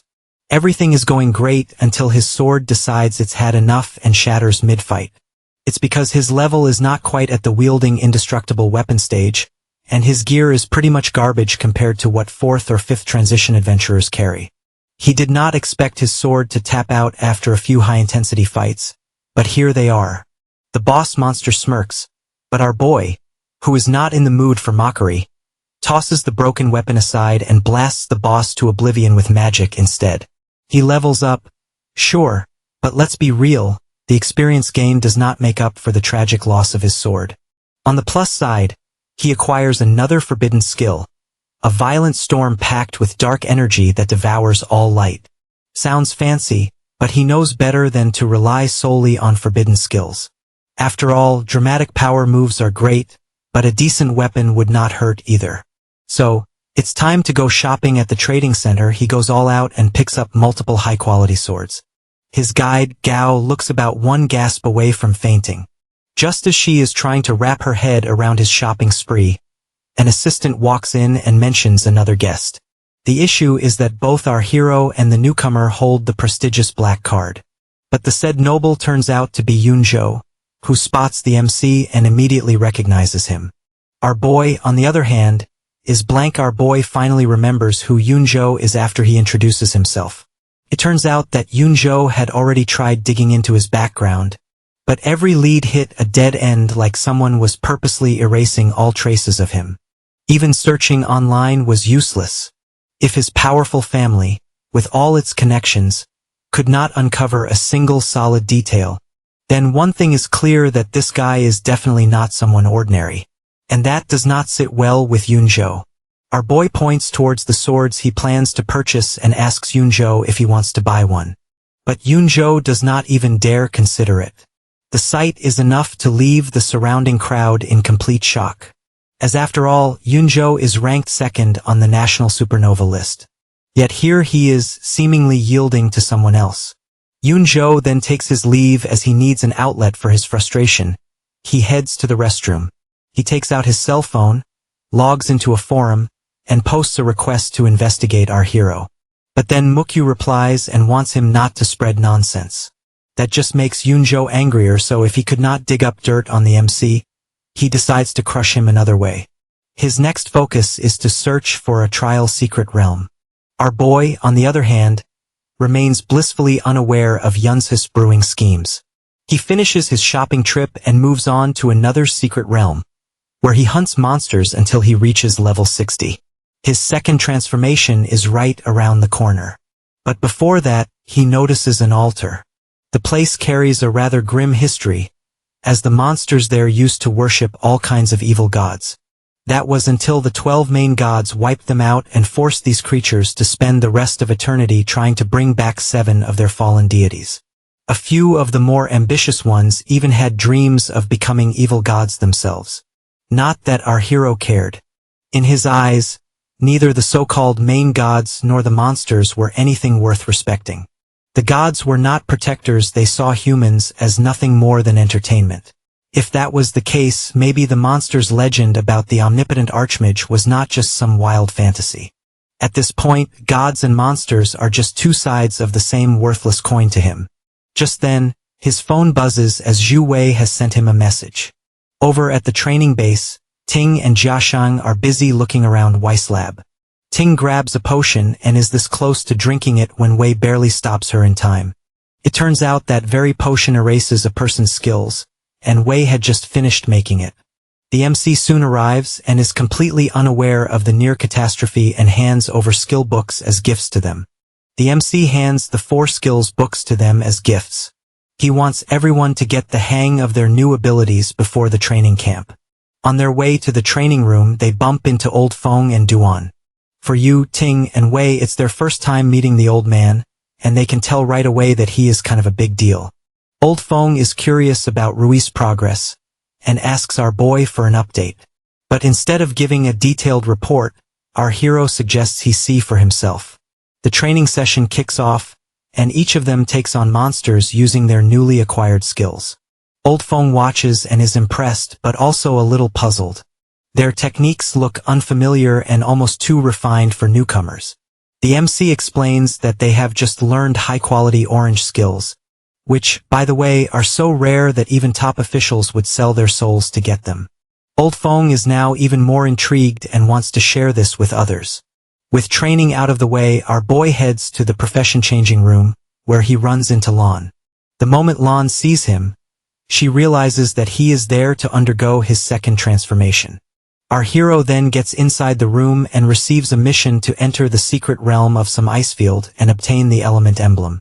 And while he is at it, he also needs to gather 20 transformation stones and about 100 soul essences. Normally, a second transformation only requires 1 transformation stone, and even that is rare. These things don't just drop from monsters, they are mined from crystal veins, and the yield is quite low. His first stop from there is the trading center. But when he gets there, Master Tang gives him the news that the transformation stones are in short supply due to a surge in job advancements. However, Tang assures him that he can get them in 3 days. The MC decides to make the most of the wait and start the emblem quest first. To save time, he also places an order for soul essences at the trading center. Since he is already there, he figures he might as well offload some loot he had not had time to sort through. Tang expects the usual pile of junk people bring in, but the moment our boy takes out the items, it's clear these are far from ordinary. At that moment, Tang finally understands why Mayor Dong Ming insisted on treating our hero like royalty. The MC reaches the Icefield's secret realm but gets stopped by a guard who tells him to wait while he checks with the captain. After hearing the situation, the captain refuses to let him enter alone, as rules are rules after all. But then the guard shows him a special credential, issued exclusively to our hero by the administration, which allows him to enter solo. The captain, who is now forced to accept reality, gives our boy the green light, though he cannot help but wonder who this guy actually is. The guard suggests that he might be an inspector, and in panic, the captain orders everyone to stay alert. Our hero, on the other hand, is just relieved that he had the foresight to mention this to Old Feng and prepare the credential in advance. For once, his future self does not have to suffer because of past self's laziness. With that issue out of the way, he steps into the realm. The inside is breathtakingly vast and majestic. Just as he is appreciating the scenery, he spots movement. A hidden boss appears, and our boy gets ready to fight. But before he can make a move, the knight-like figure suddenly stops and calls him Lord God. The MC gets taken aback, but the guy insists that our hero is his almighty Lord God, and introduces himself as Grand Mage Han Yin, a devoted follower. Our boy tries to make sense of the situation. Maybe his outfit resembles some evil gods, and that would explain this mess. But Yin has a much more dramatic backstory to offer. He explains that he and his fellow followers were ambushed and killed, and then somehow he woke up there. Ever since, some whispers have been gnawing at his mind, driving him toward madness and an uncontrollable urge to kill. But the moment he saw the MC, the voices vanished, and he was saved. Our hero processes all this and starts connecting the dots. Based on what he knows about the attack on the Archmage's followers, it's highly likely that Lord God is actually a title for the omnipotent Archmage. Yin, on the other hand, assumes that our boy has come to rescue him. Our hero realizes that the misunderstanding is only getting worse and clears things up, that he is not some divine savior. He is just a student, and he is actually there to kill Yin. Yin takes a moment to process this, and then after taking all his time, he comes to a conclusion that our boy has come to mercifully end his suffering. Our boy is completely clueless, which makes Yin assume he has lost his memories. But something still feels off. If our hero is not the Lord God himself, then he is at least someone close to him, probably the Archmage. And indeed, the MC is an Archmage. He is after the elemental emblem, but before killing Han Yin, he wants to make sure that taking Yin out is the only way to get it. Surprisingly, Yin is not bothered at all. He assures him that if killing him is necessary, he won't take it personally, and if anything, it might even be a relief. But before that, he wants our hero to chat with him a little longer. So the MC asks about the past. Yin starts reminiscing about how the Archmage would casually stroll into the mortal world in human form just to hang out. People knew who he was, but played along and pretended not to notice it because they actually enjoyed his company. Then Yin asks about the MC's daily life. Our boy sums it up in the most thrilling way possible. Going to school, leveling up, and playing games. He even offers to teach Yin how to game before realizing the obvious, that there is no internet there. After that, Yin gets satisfied with their chat and raises his hand to basically give our hero the go-ahead to finish him off. The MC does, but not before giving him a promise that if they ever get a chance, they will play games together. Over at the guild leaders' meeting, some serious discussions are underway. The topic is high-level skills in secret realms. Yan Chuan states the obvious: they are nowhere near strong enough to handle them. So Zhou suggests hiring the mysterious hero. Old Feng, however, shuts that down immediately because the hero wants nothing to do with them. Zhou finds this suspicious. Old Feng, however, does not care. He wants Zhou to do whatever he wants, but after he retires, which is happening very soon, then Old Feng loses his patience. Back when Peng He and Gu Ying threatened his family, no one stood by him except for the hero and Duan. But now that there is something valuable on the table, suddenly people care. He makes it clear that the hero owes them nothing. Yin Zhen then brings up another topic. He has heard that Old Feng is preparing to tackle high-level dungeons and wants in. Lingua and Yan Chuan also express interest. Old Feng, who has personally suffered through the hero's hellish training, knows exactly how brutal it is, but also how effective. Yin Zhen, on the other hand, keeps a close eye on him and tries to figure out if the old man has any selfish motives through his facial expressions. Over in the profession-changing room, our boy completes his profession switch. He gains a handy new skill, which is a barrier that makes him immune to all detection abilities. If nothing else, one thing is finally clear. The omnipotent Archmage is not some evil god, just a guy who wanted to live life his own way, just like the MC. Still, too many things remain unclear. The real connection between the system and the Archmage is still a mystery, and the reason behind Ian becoming a hidden boss in the secret realm is unknown. The only clue our hero has is Ian's pendant, as Ian's soul did not vanish as it should have. Instead, divine protection kept it intact and bound it to the pendant. The Supernova training camp is split into two sections, one for high schoolers and another for university students, and brings together the country's finest young adventurers. And it's not just university heads who showed up. Big shots from the 7 major guilds and the Adventurers Administration are also there, making the students practically trip over themselves trying to make a good impression. Among them, He Shixiang, the number 1 ranked on the Supernova list and Shiyu's brother, confidently steps up to greet the VIPs. Right then, a bus rolls in carrying the Chinyu school representatives. The second the MC and his team step out, the crowd erupts into hushed gossip. Our boy's system starts spamming him with notifications about block detection attempts, as if half the camp are trying to scan him like a QR code. Zhou, Xiyu, and Manhua are among those left scratching their heads, as they are unable to read his level. Shixiang is just as curious. It's not just that our boy arrived and immediately stole the spotlight, but it's that Shixiang has been obsessing over Duan's Secret Realm battle video. Even after running multiple simulations with his guild's strongest players, none of them could mimic Duan's strength. If the MC is anywhere near that level, then whatever training they are doing must be something special. And naturally, Shixiang and Xiyu want to know what it is. After the usual team registration announcements, everyone moves into the hall for the predictable, long-winded speeches. Midway through, Principal Zhang decides he simply must know why the MC is not letting anyone detect his level. But Principal Fang just smiles. Ever since Muchio transferred to their school, Zhang has been poking around like an investigative journalist. But thanks to Fang's tight security, he has come up empty every time. Now Zhang is getting desperate and points out that many schools are watching, and are eager to see what makes Chinyu so special. Fang, meanwhile, knows that Yu and the others have been off on some special training, but he has no clue how much stronger they have gotten. He is not too concerned about Yu, Rui, or Muchio, as they are already at the top of the rankings. But his real concern is whether our hero and the others will survive this whole thing. The instructor starts explaining how the training camp works to the gathered students. Basically, it's all about teamwork, in which 5-person teams compete for not only individual but team points as well. And if one managed to make it into the top 10 in the high school division, they get the chance to train with university students. But before any of that, there is a little test, a special secret realm assessment.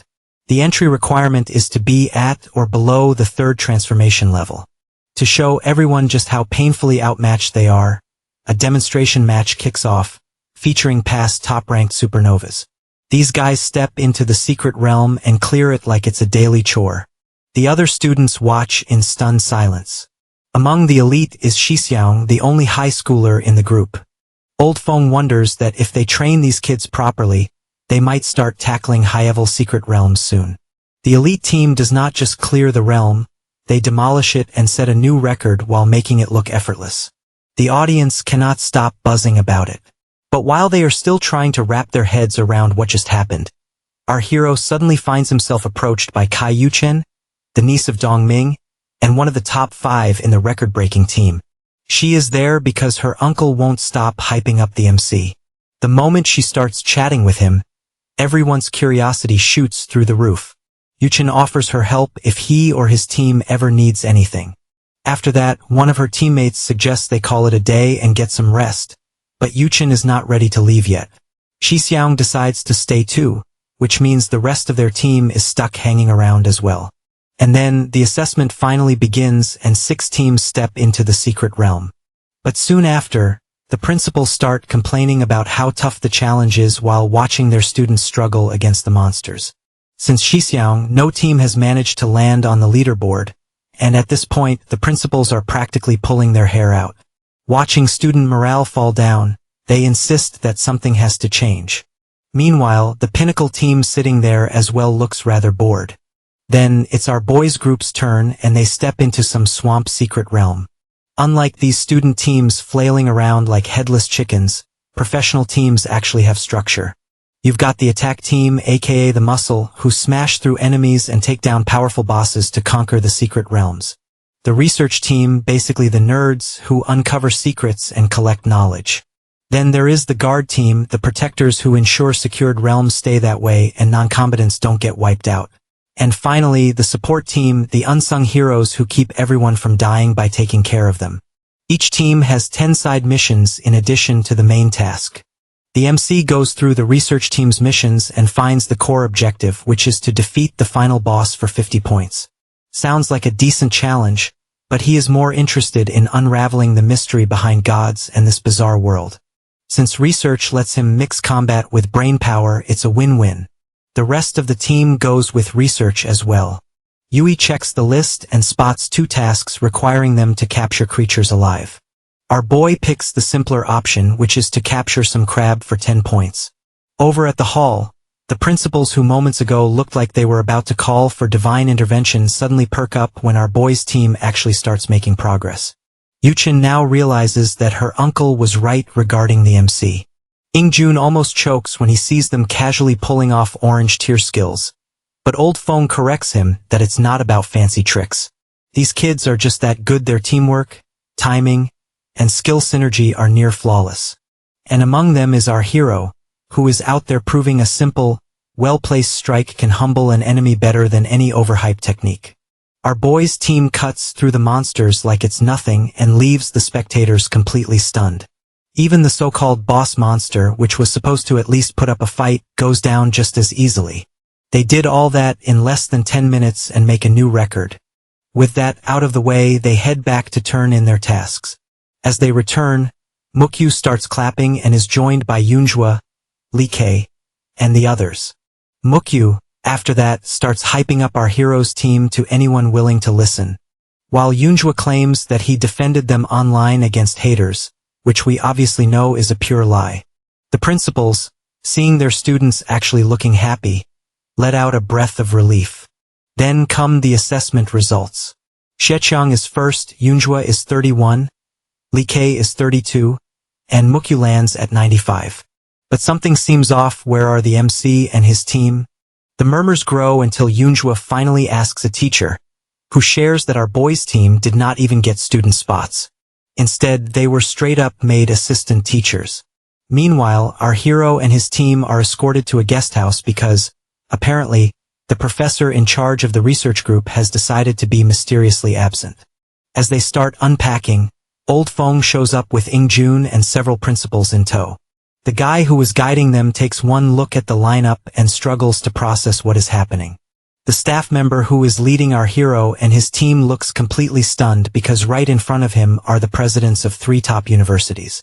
Feng Yuanhui from Peking University, Tong 11 from Xilian University, and Wu Chun from Chongwu University. All of them surround our boy, each try to outdo the other in their desperate race to recruit him. The MC, of course, looks like he would rather wrestle a monster than deal with this situation. That is because social skills are not exactly his strong suit. Thankfully, Old Fong senses his misery and suggests that the students should focus on training first before discussing university admissions. The presidents pretend to agree, but each one is already plotting ways to make sure the others don't get their hands on our hero.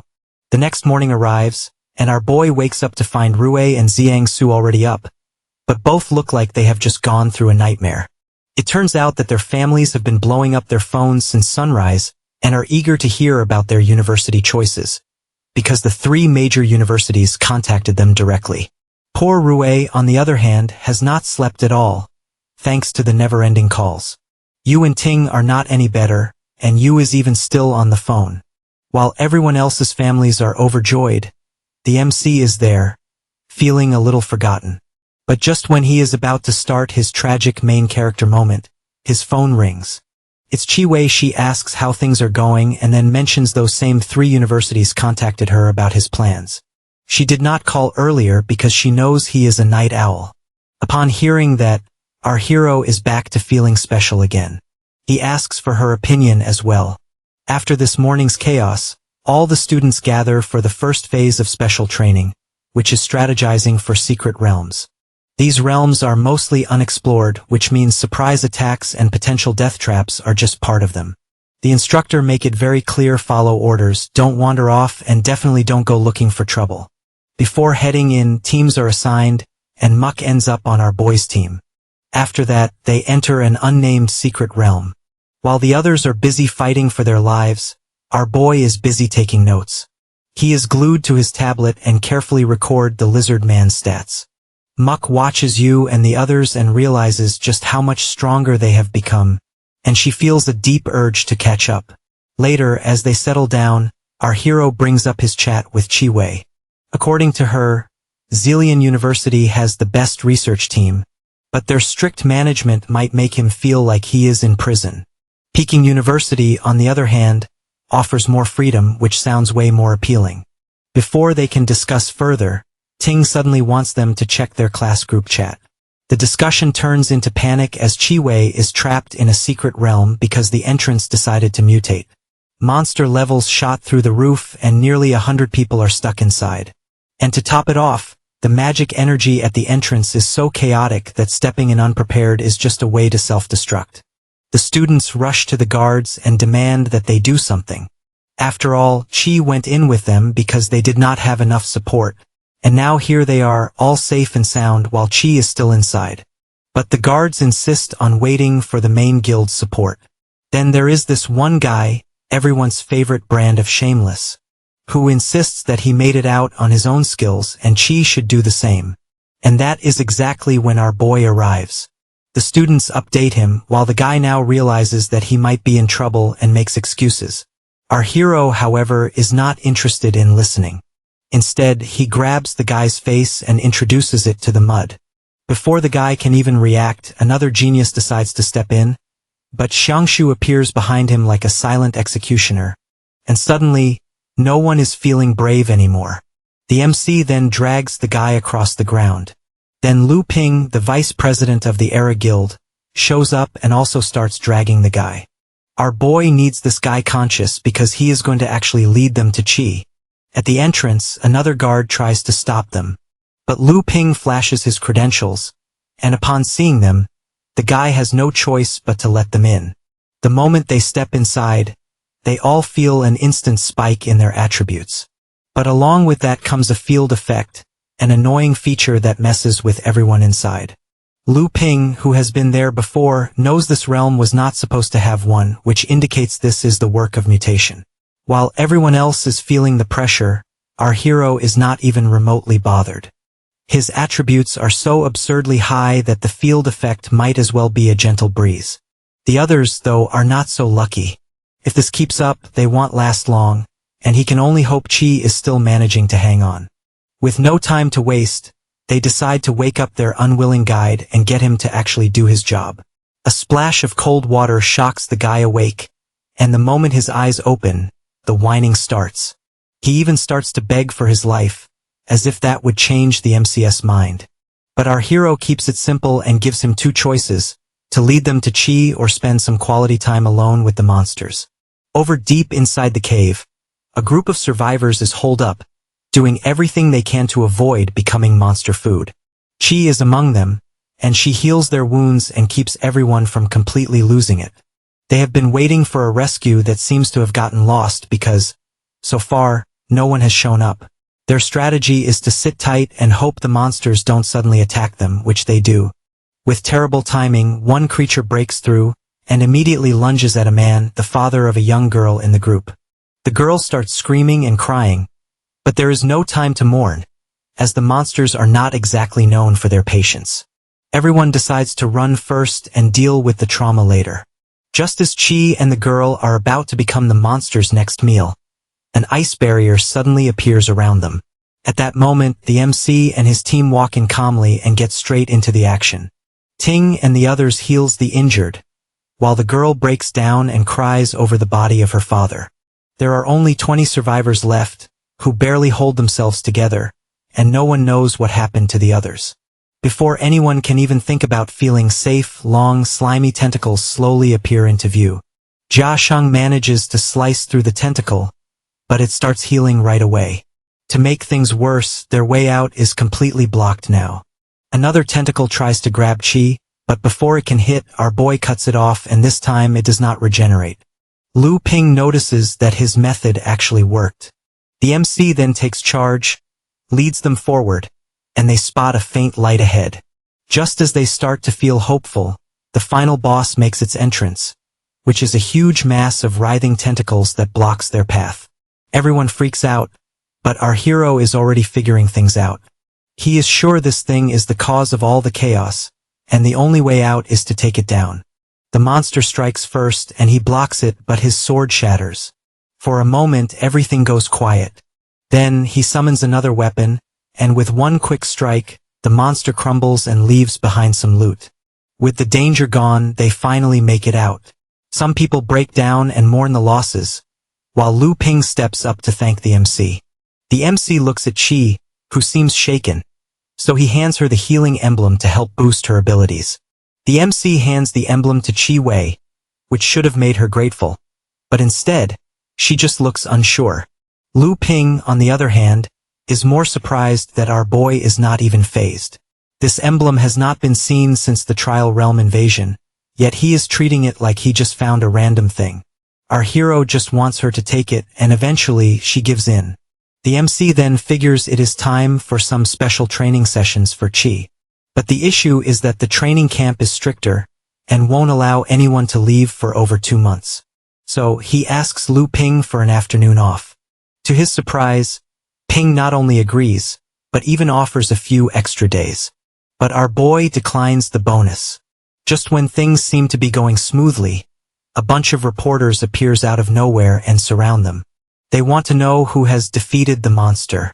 Lu Ping points straight at our hero. And just like that, he is buried under non-stop questions. Rue and Yu, who are standing to the side, watch his suffering.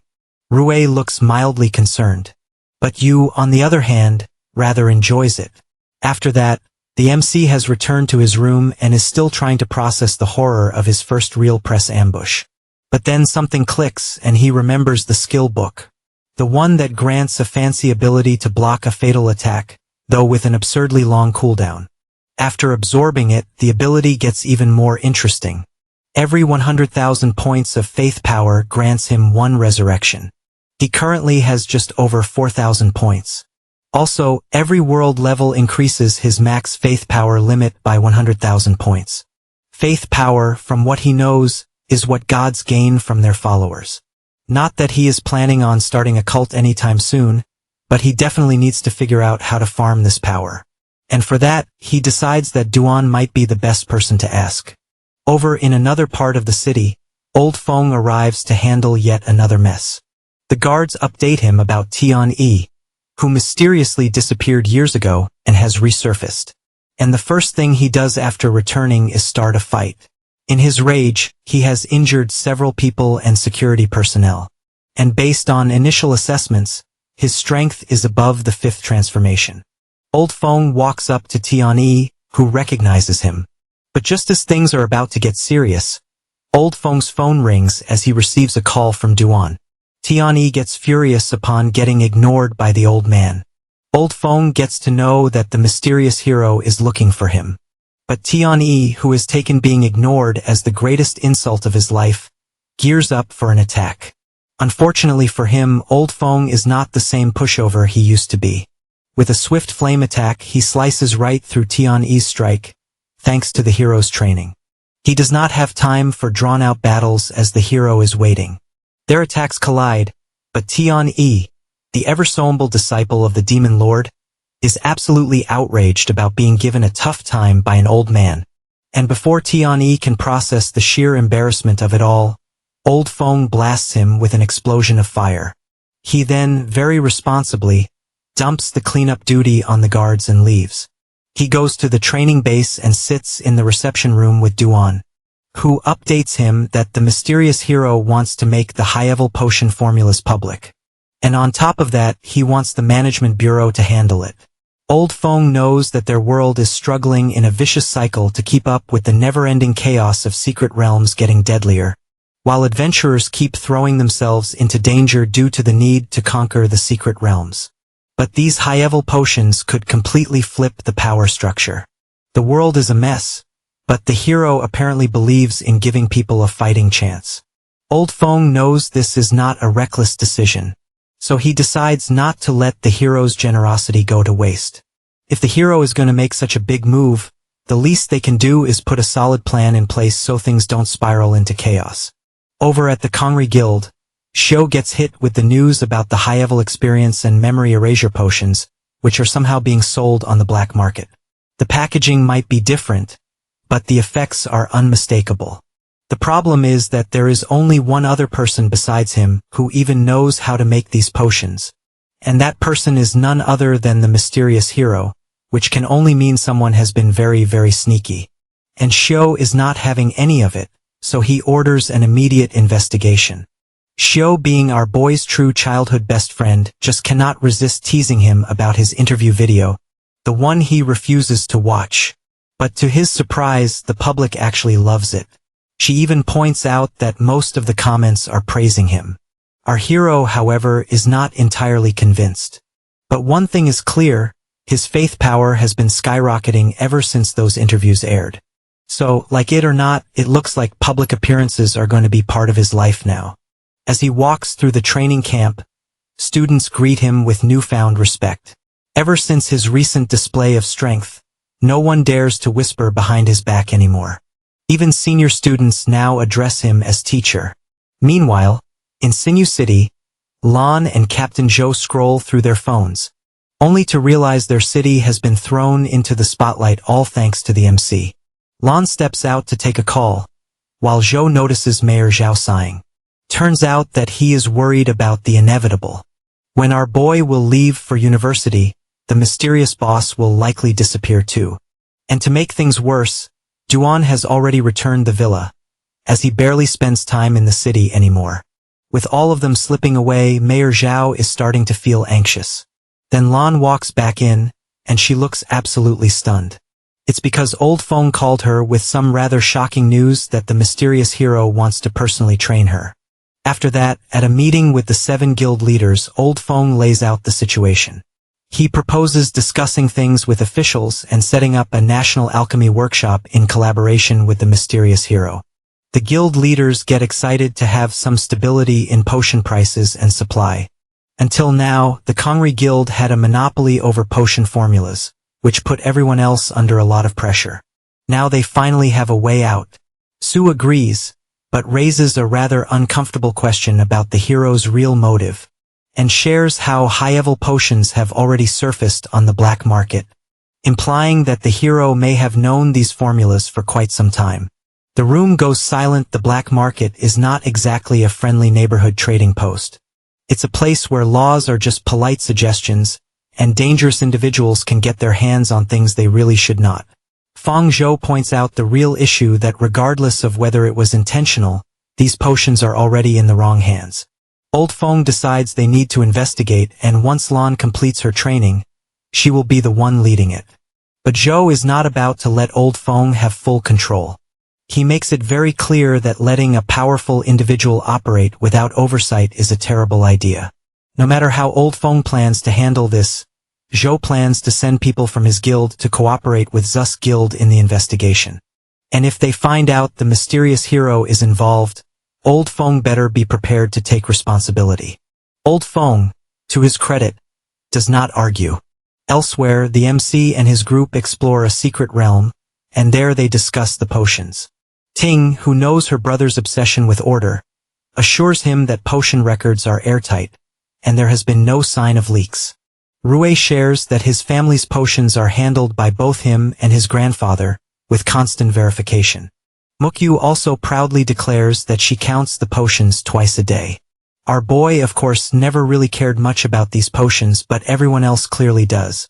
Thanks to their top incredible monitoring, he is able to confirm exactly where they have been going.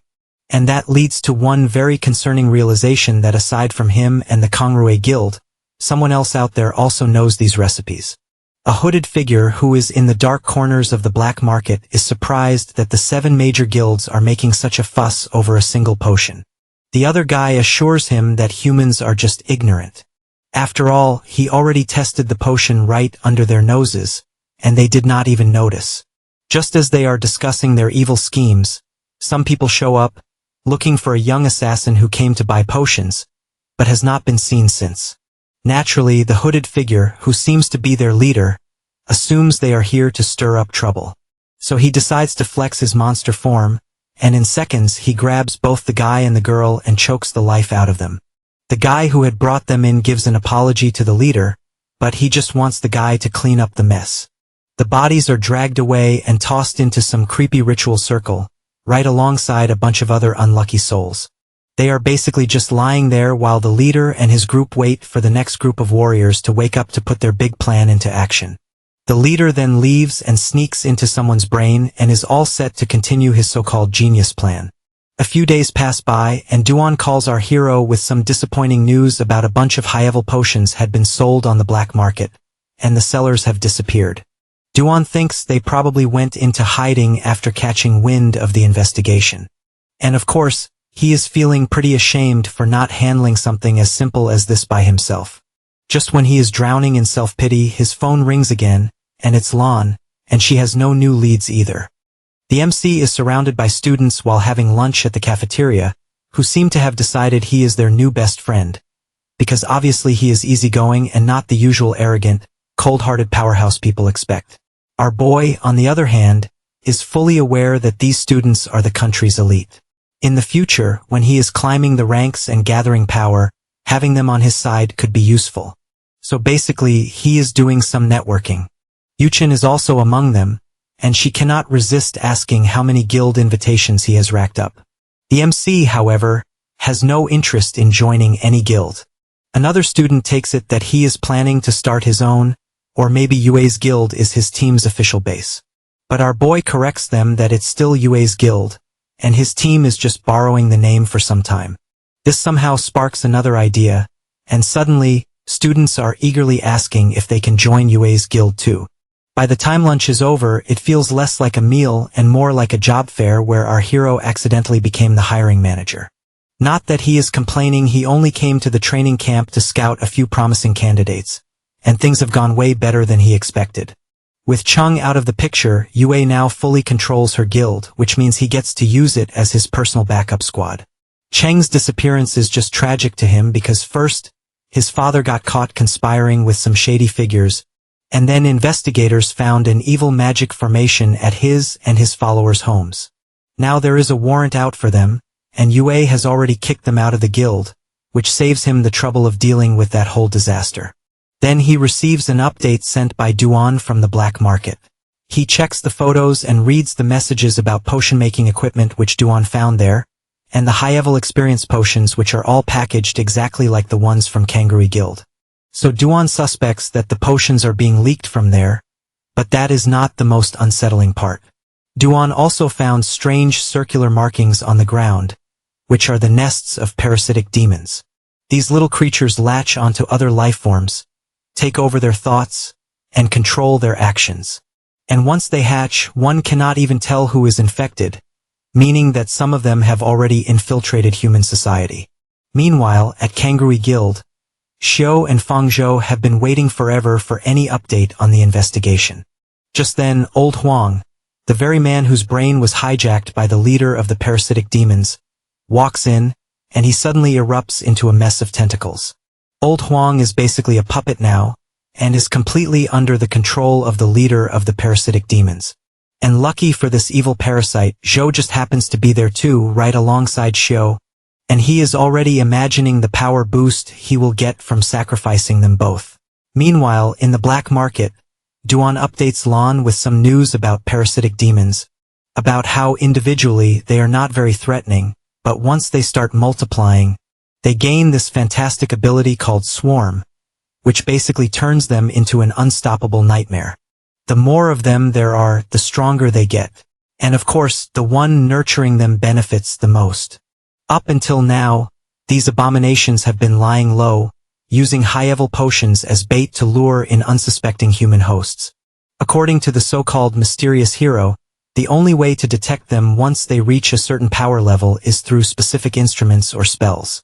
And to actually get rid of them, divine artifacts are a must, which are super rare objects blessed by gods or divine beings. Lon, however, remains optimistic that if the hero mentioned it, then there has got to be a way to get one. Our boy is deep in thought as he digs through the demon lord's memories. He recalls just how annoying parasitic demons are. They share damage with their hosts, which means if one gets mortally wounded, the pain and injury just transfer to their unfortunate meat puppet.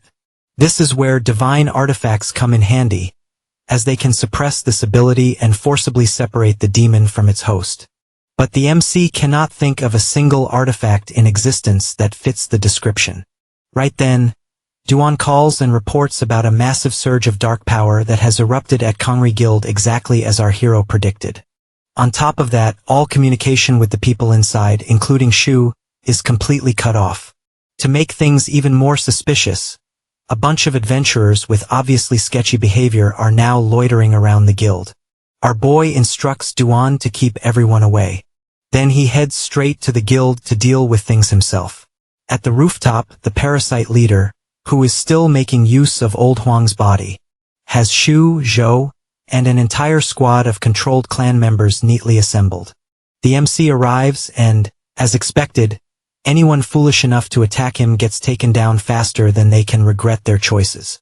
The leader recognizes our hero from videos. Our boy, however, is more interested in the sheer number of controlled people. He knows that using a destruction curse would be pointless, and it would just make them living shields for the parasites. He wonders if the weapon he is about to use could technically be classified as a divine artifact, but it's still worth a shot. The parasite leader starts talking nonsense about how he wants our boy's body to hatch stronger warriors. Then he attacks only for the MC to block it. This naturally infuriates the leader. Our hero already knows that regular weapons won't work against this thing. The leader, however, is very confident that our boy's weapon is just an ordinary one. So in order to directly show him, the MC opens the dark gate and summons a high-level demon lord.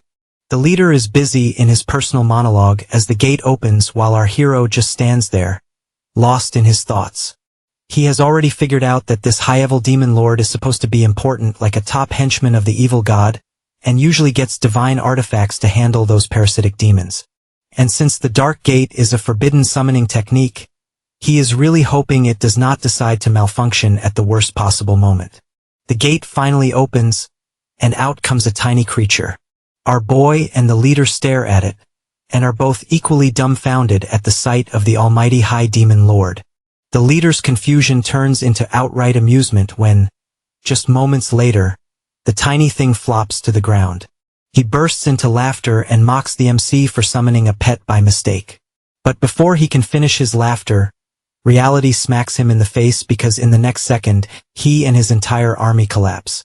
The leader panics and tries to figure out what just happened. A few moments ago he was on top of the world, but the next he is lying on the floor. Then, to make matters worse, the tiny demon lord starts swallowing him whole. Our boy watches the scene unfold, and can see that this little guy is more effective than any fancy god-bestowed artifact. The once mighty leader, on the other hand, who was just bragging about world domination, is now a blubbering mess. He backtracks and swears that everything he said earlier was just harmless banter. Our hero starts recording him. Under pressure, the leader spills every last detail. Apparently, Old Huang and his team invaded his secret realm earlier. And while they were busy feeling proud of themselves, he sneakily parasitized Huang and hitched a ride into this world. At first, he stayed low-key in the black market because people randomly vanishing tends to raise questions. But once he got stronger, he skipped the usual hatching nonsense and started controlling humans directly by injecting larvae, which is how he got bold enough to target the Kangaroo Guild. Now he is sobbing and begs the MC to save him. This whole embarrassing downfall is being broadcast live to the 7 guild leaders, including Old Feng. Since none of them have a clue how to properly contain a parasitic demon, they decide to leave it to our hero to clean up the mess like always. At last, they admit that without him, not just their guilds but the entire world would probably be doomed. Old Feng meets our boy at the training base with some good news. Apparently, the country is setting up a fancy new company to make high-level potions, And the one who gets most of the profits is no one else but our mysteriously overpowered hero. The MC thinks it's a pretty sweet deal, not that he would say no to free money anyway. Old Feng also shares that a grand ceremony is being planned in his honor at the end of the training camp, because obviously his legendary achievements deserve a bit of applause. And there is the press as well, who are eager to get an interview with him. Upon hearing that, our boy senses the perfect chance to get some faith power, and asks the old man to line up those interviews. Once business is out of the way, he prepares to head back to training. But before that, he hands over the High Demon Lord to Duan and trusts him to keep an eye on the creature. Duan, however, is not thrilled about babysitting a demon that is arguably stronger than him. He feels a little competitive and silently vows to train harder. The MC contemplates the Demon Lord's ability. The creature's presence alone seems to have a domain effect that saps the will of its enemies. But since it's pointless when not in use, our boy figures there is no need to suppress it for no reason. He also notices the creature has taken a liking to sniffing Han Yin's pendant, which is honestly kind of weird. In a moment of inspiration, he names it Momo. Our hero is then back at the training camp where he unexpectedly runs into a young girl looking for the hero. It turns out that she is not just any kid. She is Professor Zi Yan, a big deal at Peking University, and a consultant for the 7 guilds. Rui recognizes her instantly as she was once his father's classmate. Despite her youthful appearance, she is a legend in secret realm research and has made significant contributions to theories and technology. Yan had been buried in research within a secret realm, which is why she missed all the recent chaos. But after arriving and hearing about the MCS heroics, she is there to meet him in person. Our boy recalls seeing her name in the training camp's introduction and had imagined her as some stern old academic. Instead, she turns out to be surprisingly friendly. Yen then invites our hero to breakfast, which consists of dishes made from monster ingredients. As they eat, they chat about how Teacher Li, for once, did not wake them up at an ungodly hour. It turns out that poor Li has been trapped in the lab since last night, courtesy of Ziyan's return. She had him working non-stop, and now he is sulking with jealousy because she did not even bother to wake the MC and the others. After that, at the breakfast table, Yen is busy showering our boy with praise for his heroic feat along with you. To top it off, she reveals that she has brought them some special gifts from the secret realm and takes them to the research lab. Over at the lab, Teacher Li is feeling the pressure of having teaching assistants inspecting his workplace. Just as he is trying to maintain his dignity, Han Yin's pendant suddenly emits a faint energy fluctuation.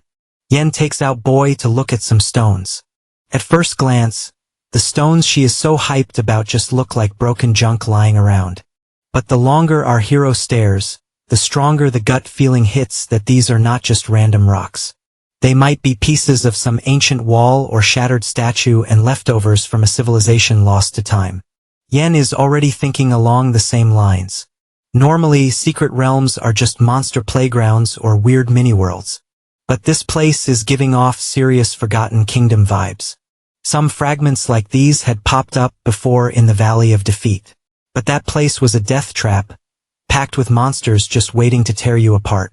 No one with half a brain dared to dig too deep. Still, she suspects a whole city could be buried beneath the valley. The MC finds the idea interesting, though it seems a little too coincidental.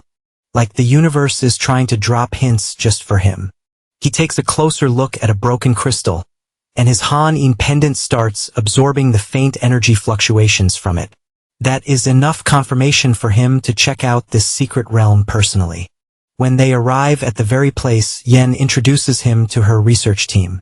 The 3 of them look like kids meeting their idol, practically glowing at the sight of our boy. Meanwhile, Chi Wei is hovering awkwardly at the edge, as she questions why she is even there. Yu reassures her that she belongs because, obviously, they would not bring her along just for decoration. As they pause for a break, a monster shows up. Jiang Shu slices it clean in one swift motion. That would be impressive enough. But then the ground beneath the monster's corpse collapses and reveals something far more interesting. They are not just standing on random ruins, but these are actual remains of an ancient civilization. Yen analyzes the situation that the city was attacked and taken over by monsters. And if history is in a recycling mood, their own world might be next on the list. Our hero shares her concern. He remembers the Trial's secret realm from the Kangaroo Guild, another place that had once been home to a thriving civilization, before it was reduced to ruins. While he is still trying to make sense of everything, his pendant starts reacting again. He follows the pull and finds another crystal shard stuck in the ruins. But before they can take a closer look, a wave of dark energy sweeps through the air. They carefully move ahead and end up in front of a platform, giving off some seriously bad vibes. The MC immediately realizes that it is a summoning circle meant for calling an evil god. And this one feels way worse than anything he has ever seen before. The monsters come charging in, and Jia Shang tells Rui to be careful. But Rui is completely unbothered. With our boy handling the rear, he treats this whole thing like a practice session. So, the duo takes the front, Yen and her team hold the back line while Yu decides that she is going to solo the boss monster. Our boy wants her to go for it while he secures the rear. Not that he is worried, as his special training has turned them into a team even monsters don't want to mess with. Judging by the way the creatures hesitate, they might just be reconsidering their life choices. Yu does not waste time. She leads the charge, using a sandstorm to blind the boss monster. Just as it's fumbling around, her arrow cuts through the chaos and strikes it dead on. Meanwhile, a few minutes earlier, another team spots the very same monster that they killed earlier. In a desperate attempt to get ahead of the MCS group, they rush forward, looking for something called the Heart of the World. Just as they near the exit, they detect a life signal, only for the secret realm to suddenly decide it's had enough of them and start rejecting them. Before they can react, they are teleported out. Back to our boys' team, you briefly hear something, but our hero is too busy admiring his pendant as it absorbs the crystal's energy to notice anything. Yen has also picked up on a strange sound from the direction they just entered. The weird part is that there are guards outside the secret realm, so logically no one else should have been able to sneak in. As they sense something is off, they decide to check it out. Sure enough, they find footprints leading toward the exit, only for them to suddenly vanish. A girl reports to Yen that the guards did not notice anyone sneaking in, but Yen and others can see a set of footprints that begin right where the monster mess starts. That means someone either strolled in through the front door like they had VIP access, or pulled off some flashy teleportation trick. And judging by all the monster corpses decorating the area, whoever it was clearly was not dropping by for a friendly chat and biscuits.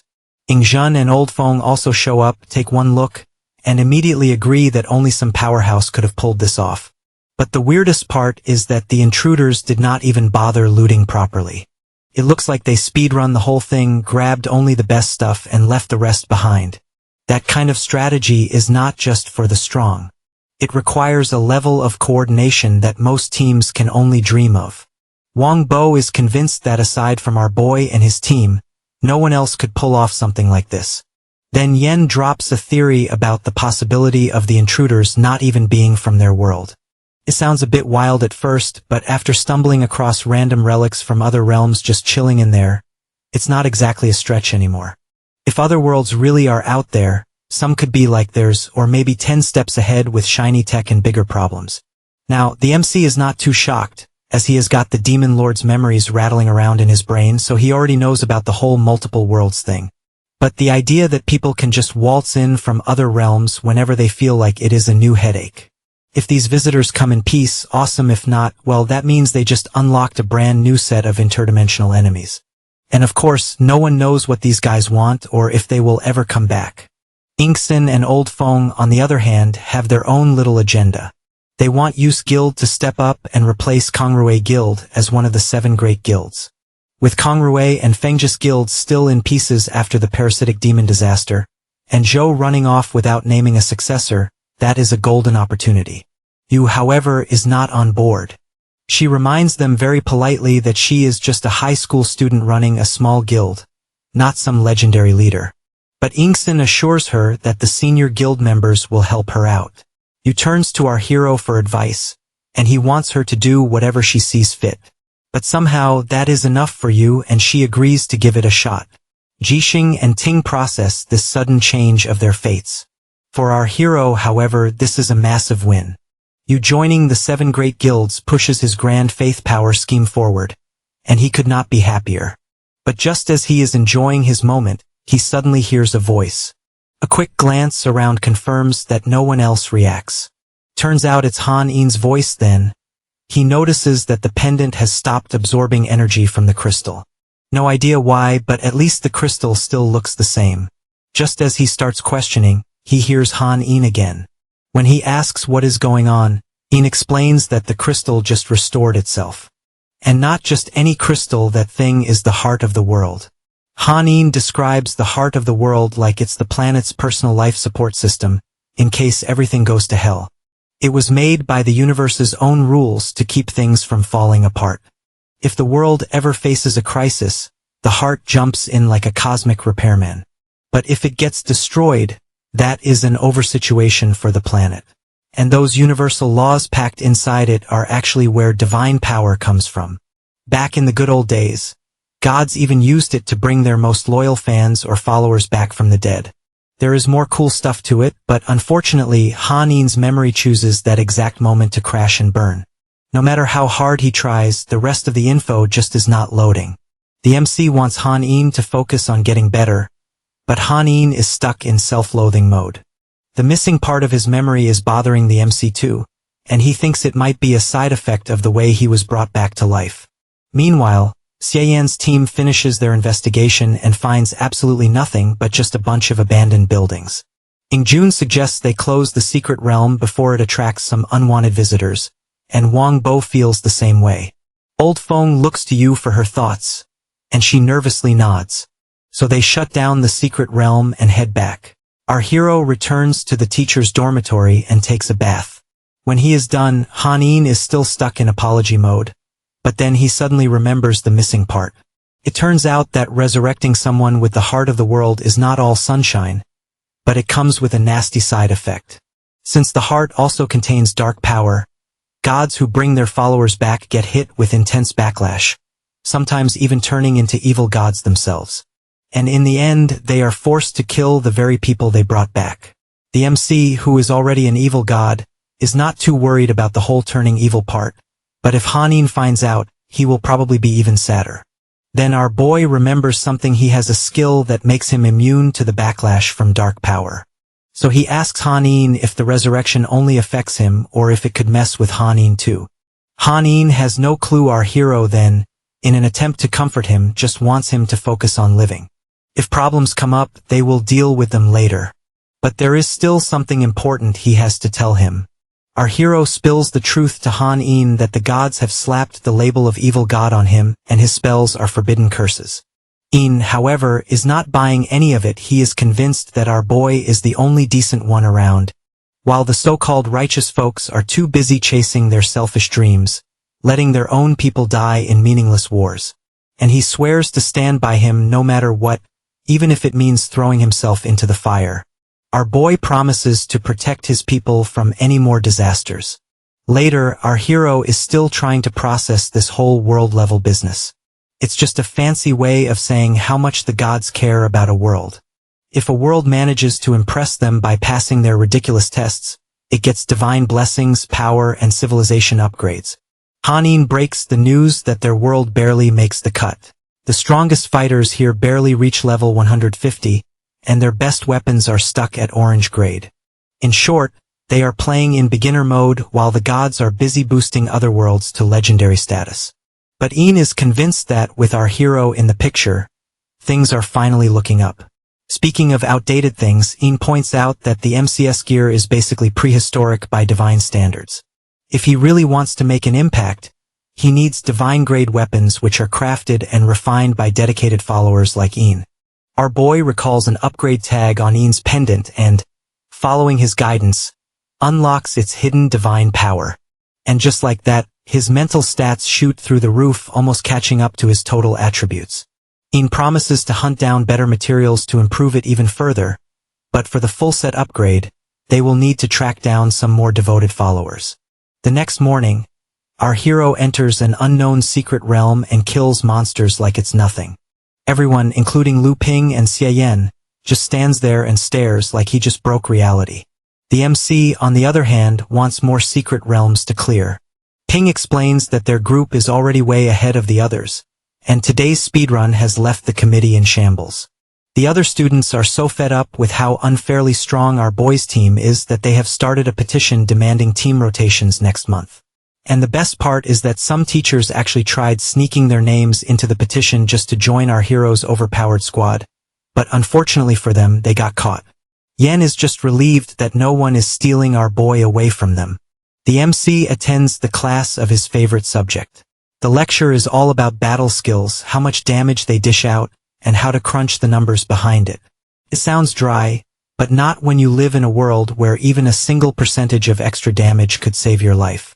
Since their world level is basically bottom tier, they don't have the luxury to waste anything. Every tiny bit of resource is pure gold. To our hero, though, not everyone needs to master the complicated skills of managing limited mana, making the most of their few abilities, or fighting against impossible odds. But the whole training system is built on these ideas, and it's helped shape some pretty impressive adventurers. So Han Yen decides it's time to hit the books too. After class, our hero and you are on their way out when they walk straight into Shixiang. The guy has barely spoken to our boy during training camp, yet here he is now, looking nervous. He thanks the MC for saving the Kangaroo Guild, and then he starts going through an existential crisis. He had distanced himself from our hero because of Shiyu and looked down on anyone close to him. Now, after reflecting, he has realized that the dumbest person in this entire situation was, in fact, himself. If he had played his cards right, maybe his guild would not have needed rescuing in the first place. Meanwhile, our boy is just standing there, utterly clueless as to what is going on in Shixiang's head because honestly they barely know each other. And then, out of nowhere, Shixiang hands over a fragment of the heart of the world as a gift to the MC. Our hero recalls his earlier conversation with Han Yin, where Yin explained that when a world gets obliterated, the fragments of its heart scatter. If our boy can collect enough of them, he could reopen the entrance to that lost world. Apparently, Zhiyan had already done something similar without realizing it, which explained how the intruders had arrived in the first place. Han also mentioned that since the Archmage had claimed the secret realm first, the cosmic laws had basically thrown the intruders back to where they came from. The MC then thanks Shixiang. The next morning comes, and they arrive at their destination, thanks to our hero's genius in figuring out the crystal fragments usage. Han Yin is still unstable and needs more energy from the heart of the world. As long as he stays free of dark power corruption, everything should be fine, probably. Our boy decides to speed up Yin's recovery because having another strong ally is never a bad thing. They step into a secret realm and brace themselves for ruins, destruction, and general apocalyptic vibes. Instead, they find a massive, breathtaking landscape that looks like it has not seen a single day of chaos. They decide to push forward, only to realize that what lies ahead is not just some random spot but an entire city. The guard at the gate looks suspiciously human, which makes you wonder if they have been thrown into some random illusion. But Han Yin is pretty confident that if the heart of the world dumped them here, then this has to be the real place. The guard has already clocked them as clueless adventurers from another world. Their odd outfits and complete lack of direction basically scream that they are not from around there. The guard also cannot be blamed because strangers popping up is not unheard of, but they usually don't show up looking like they just graduated middle school. Naturally, Zhiyan takes that as a personal attack. Unfortunately for her, with her height, she could pass for a lost child at a festival, so it's not like the guard is wrong. The guard warns them to stay out of trouble and, most importantly, to keep their kid, 11, from causing chaos. As they step into the city, they come across a grand statue of Arlita the Brave, the so-called daughter of the heavens and guardian of the empire. Our boy does not recognize the language inscribed on it, yet somehow he reads it just fine. Han Yin explains that it's a link created by the heart of the world, and that they have not somehow taken a wrong turn into a parallel dimension. Yen turns to the inscription, which tells the tale of how a demonic tide once flooded the world with darkness and fear. Then, Arlita showed up, wiped out the demons, and basically became the medieval version of a celebrity. Just as they are admiring her greatness, Rue spots something odd on a nearby tree with a sign for them to run away. But before he can warn the others, the message vanishes like it was never there. The MC is also getting a gut feeling that something is off about the townspeople, and lo and behold, his instincts are spot on, because in the blink of an eye they morph into monsters. It turns out that their quiet little town stroll was nothing more than a scam-level illusion. The creatures waste no time and lunge at them, but our boy slices through them. Jia Shang, on the other hand, gets ready to fight only for his trusty axe to shatter into pieces. That is when reality sets in that he is not built for this fight.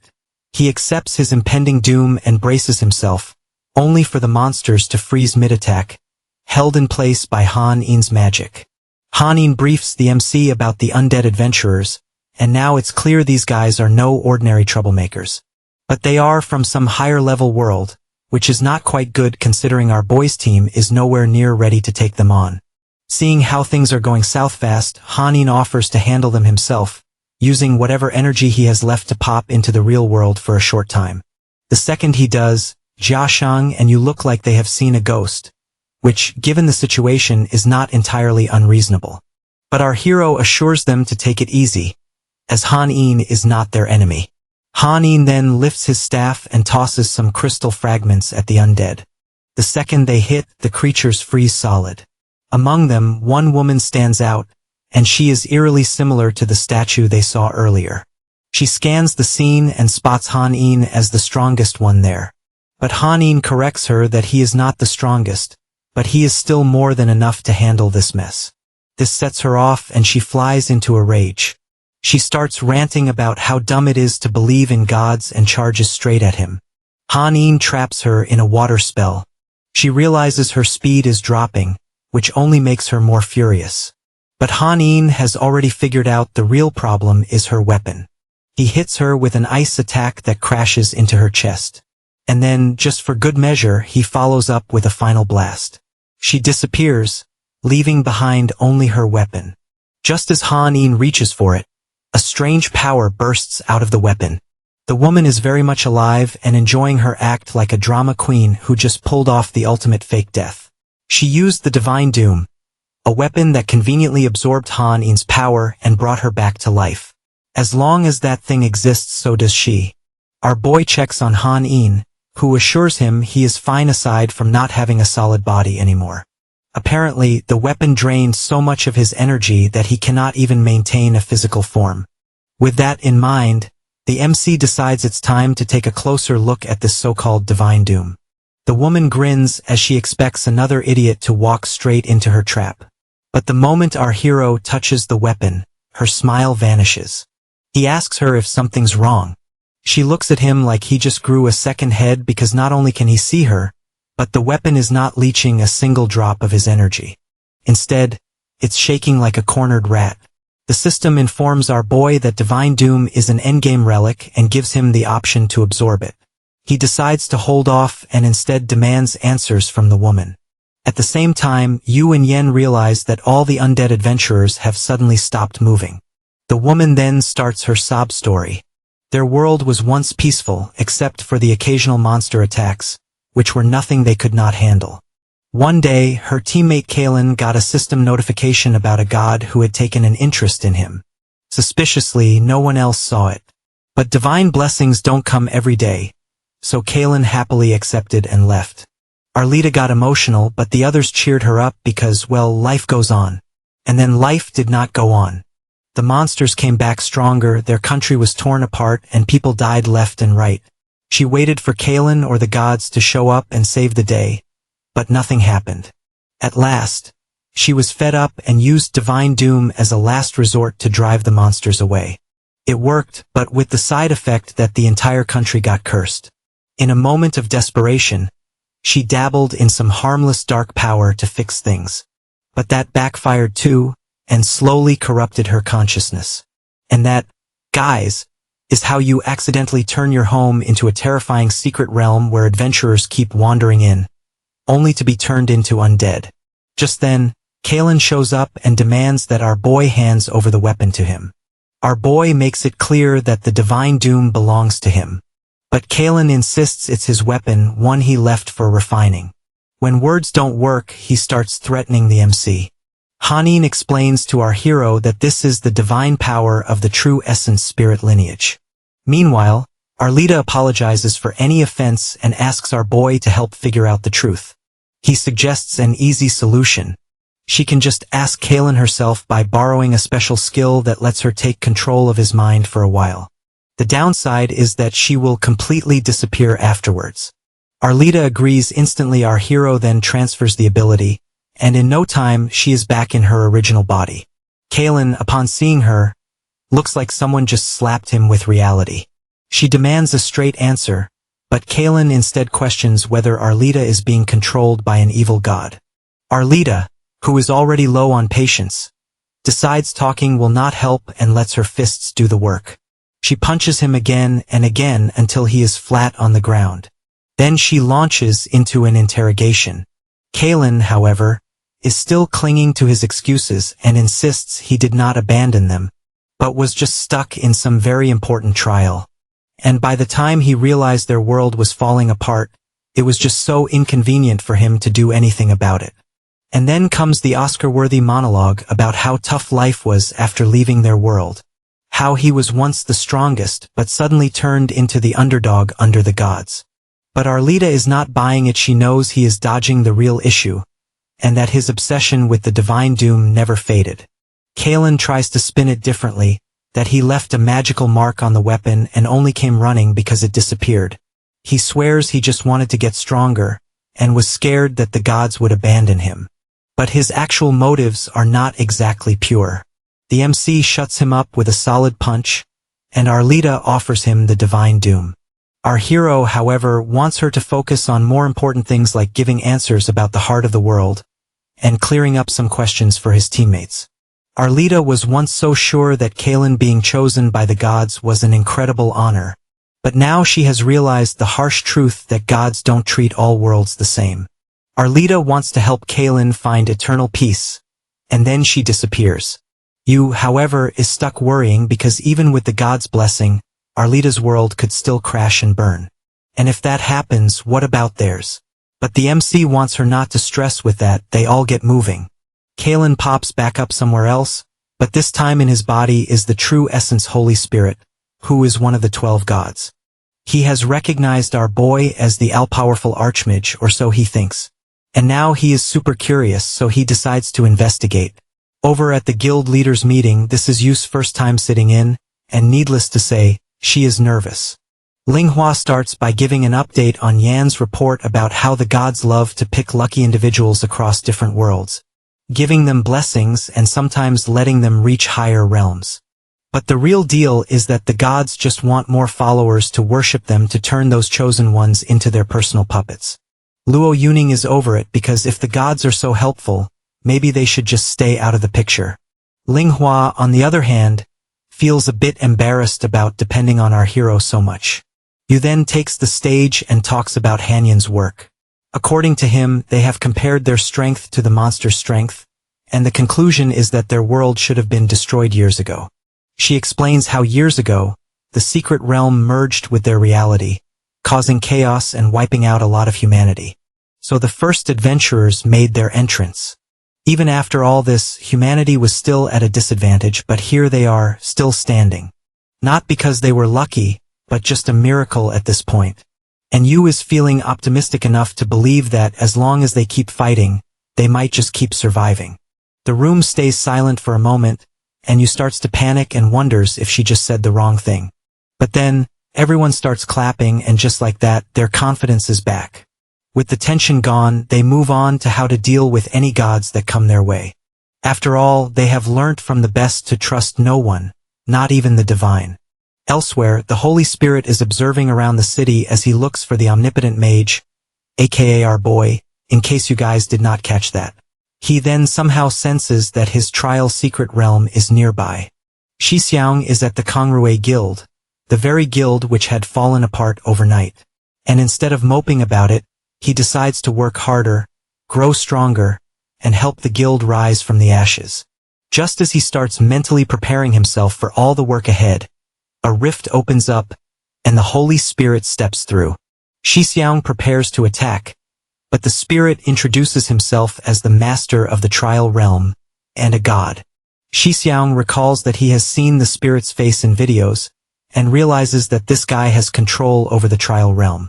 He figures the spirit must have heard his prayers, though the spirit does not seem impressed by any of that. He just wants Xixiang to prove himself worthy of the blessing he offers.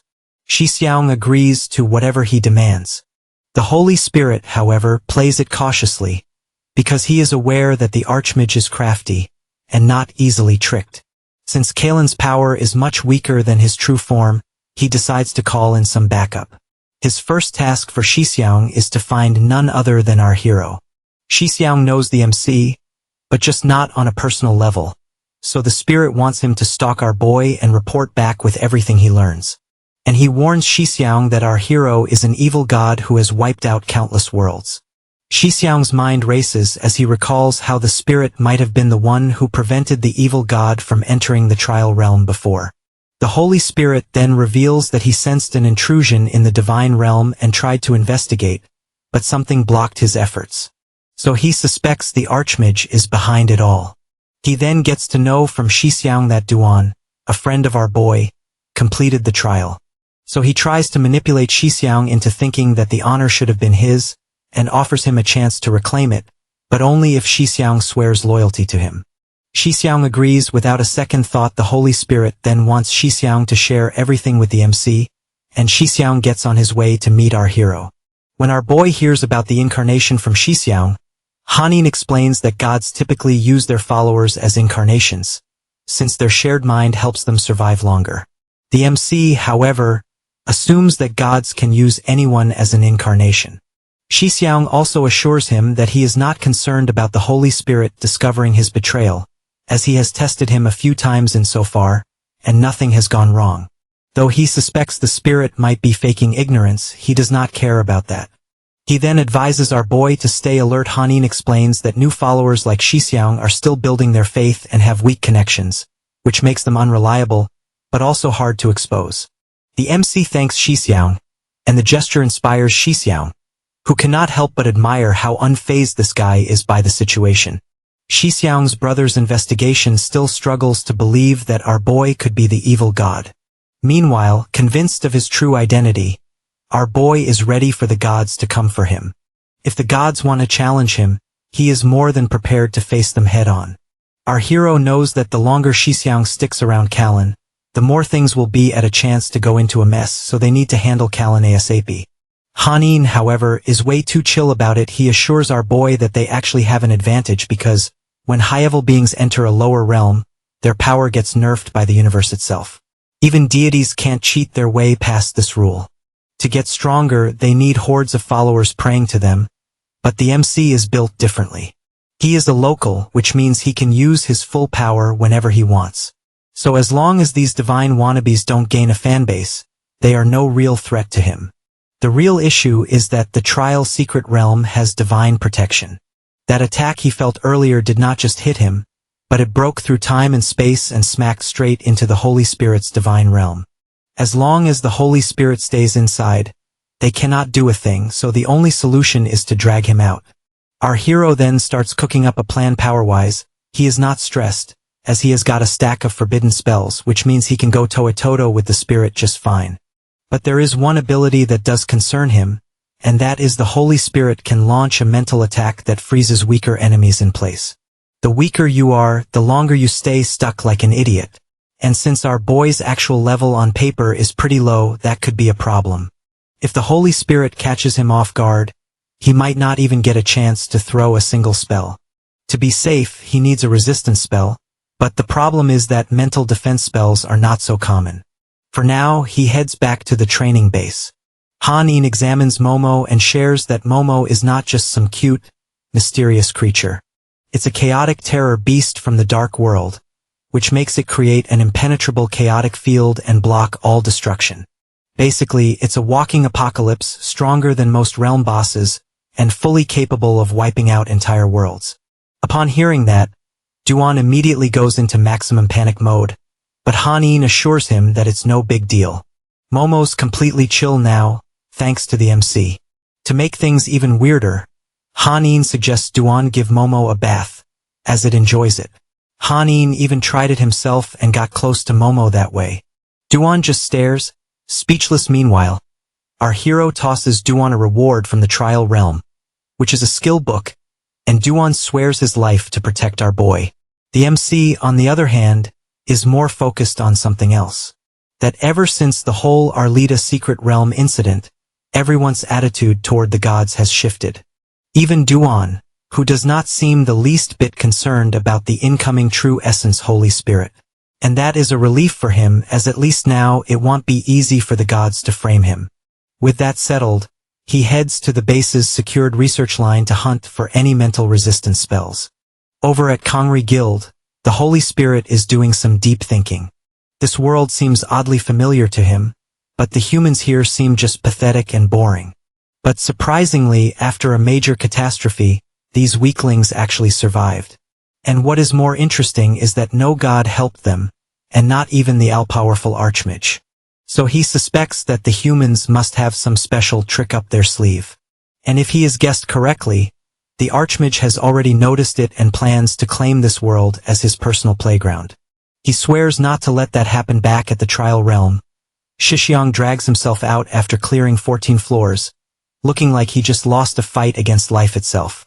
The 15th floor, though, is an absolute nightmare for him, as he has already died 100 times already on it. The Holy Spirit takes pity on him and grants him a skill so he can finally get through it. The MC is back into yet another secret realm, one of the rare spots where spells to resist mental attacks can be found.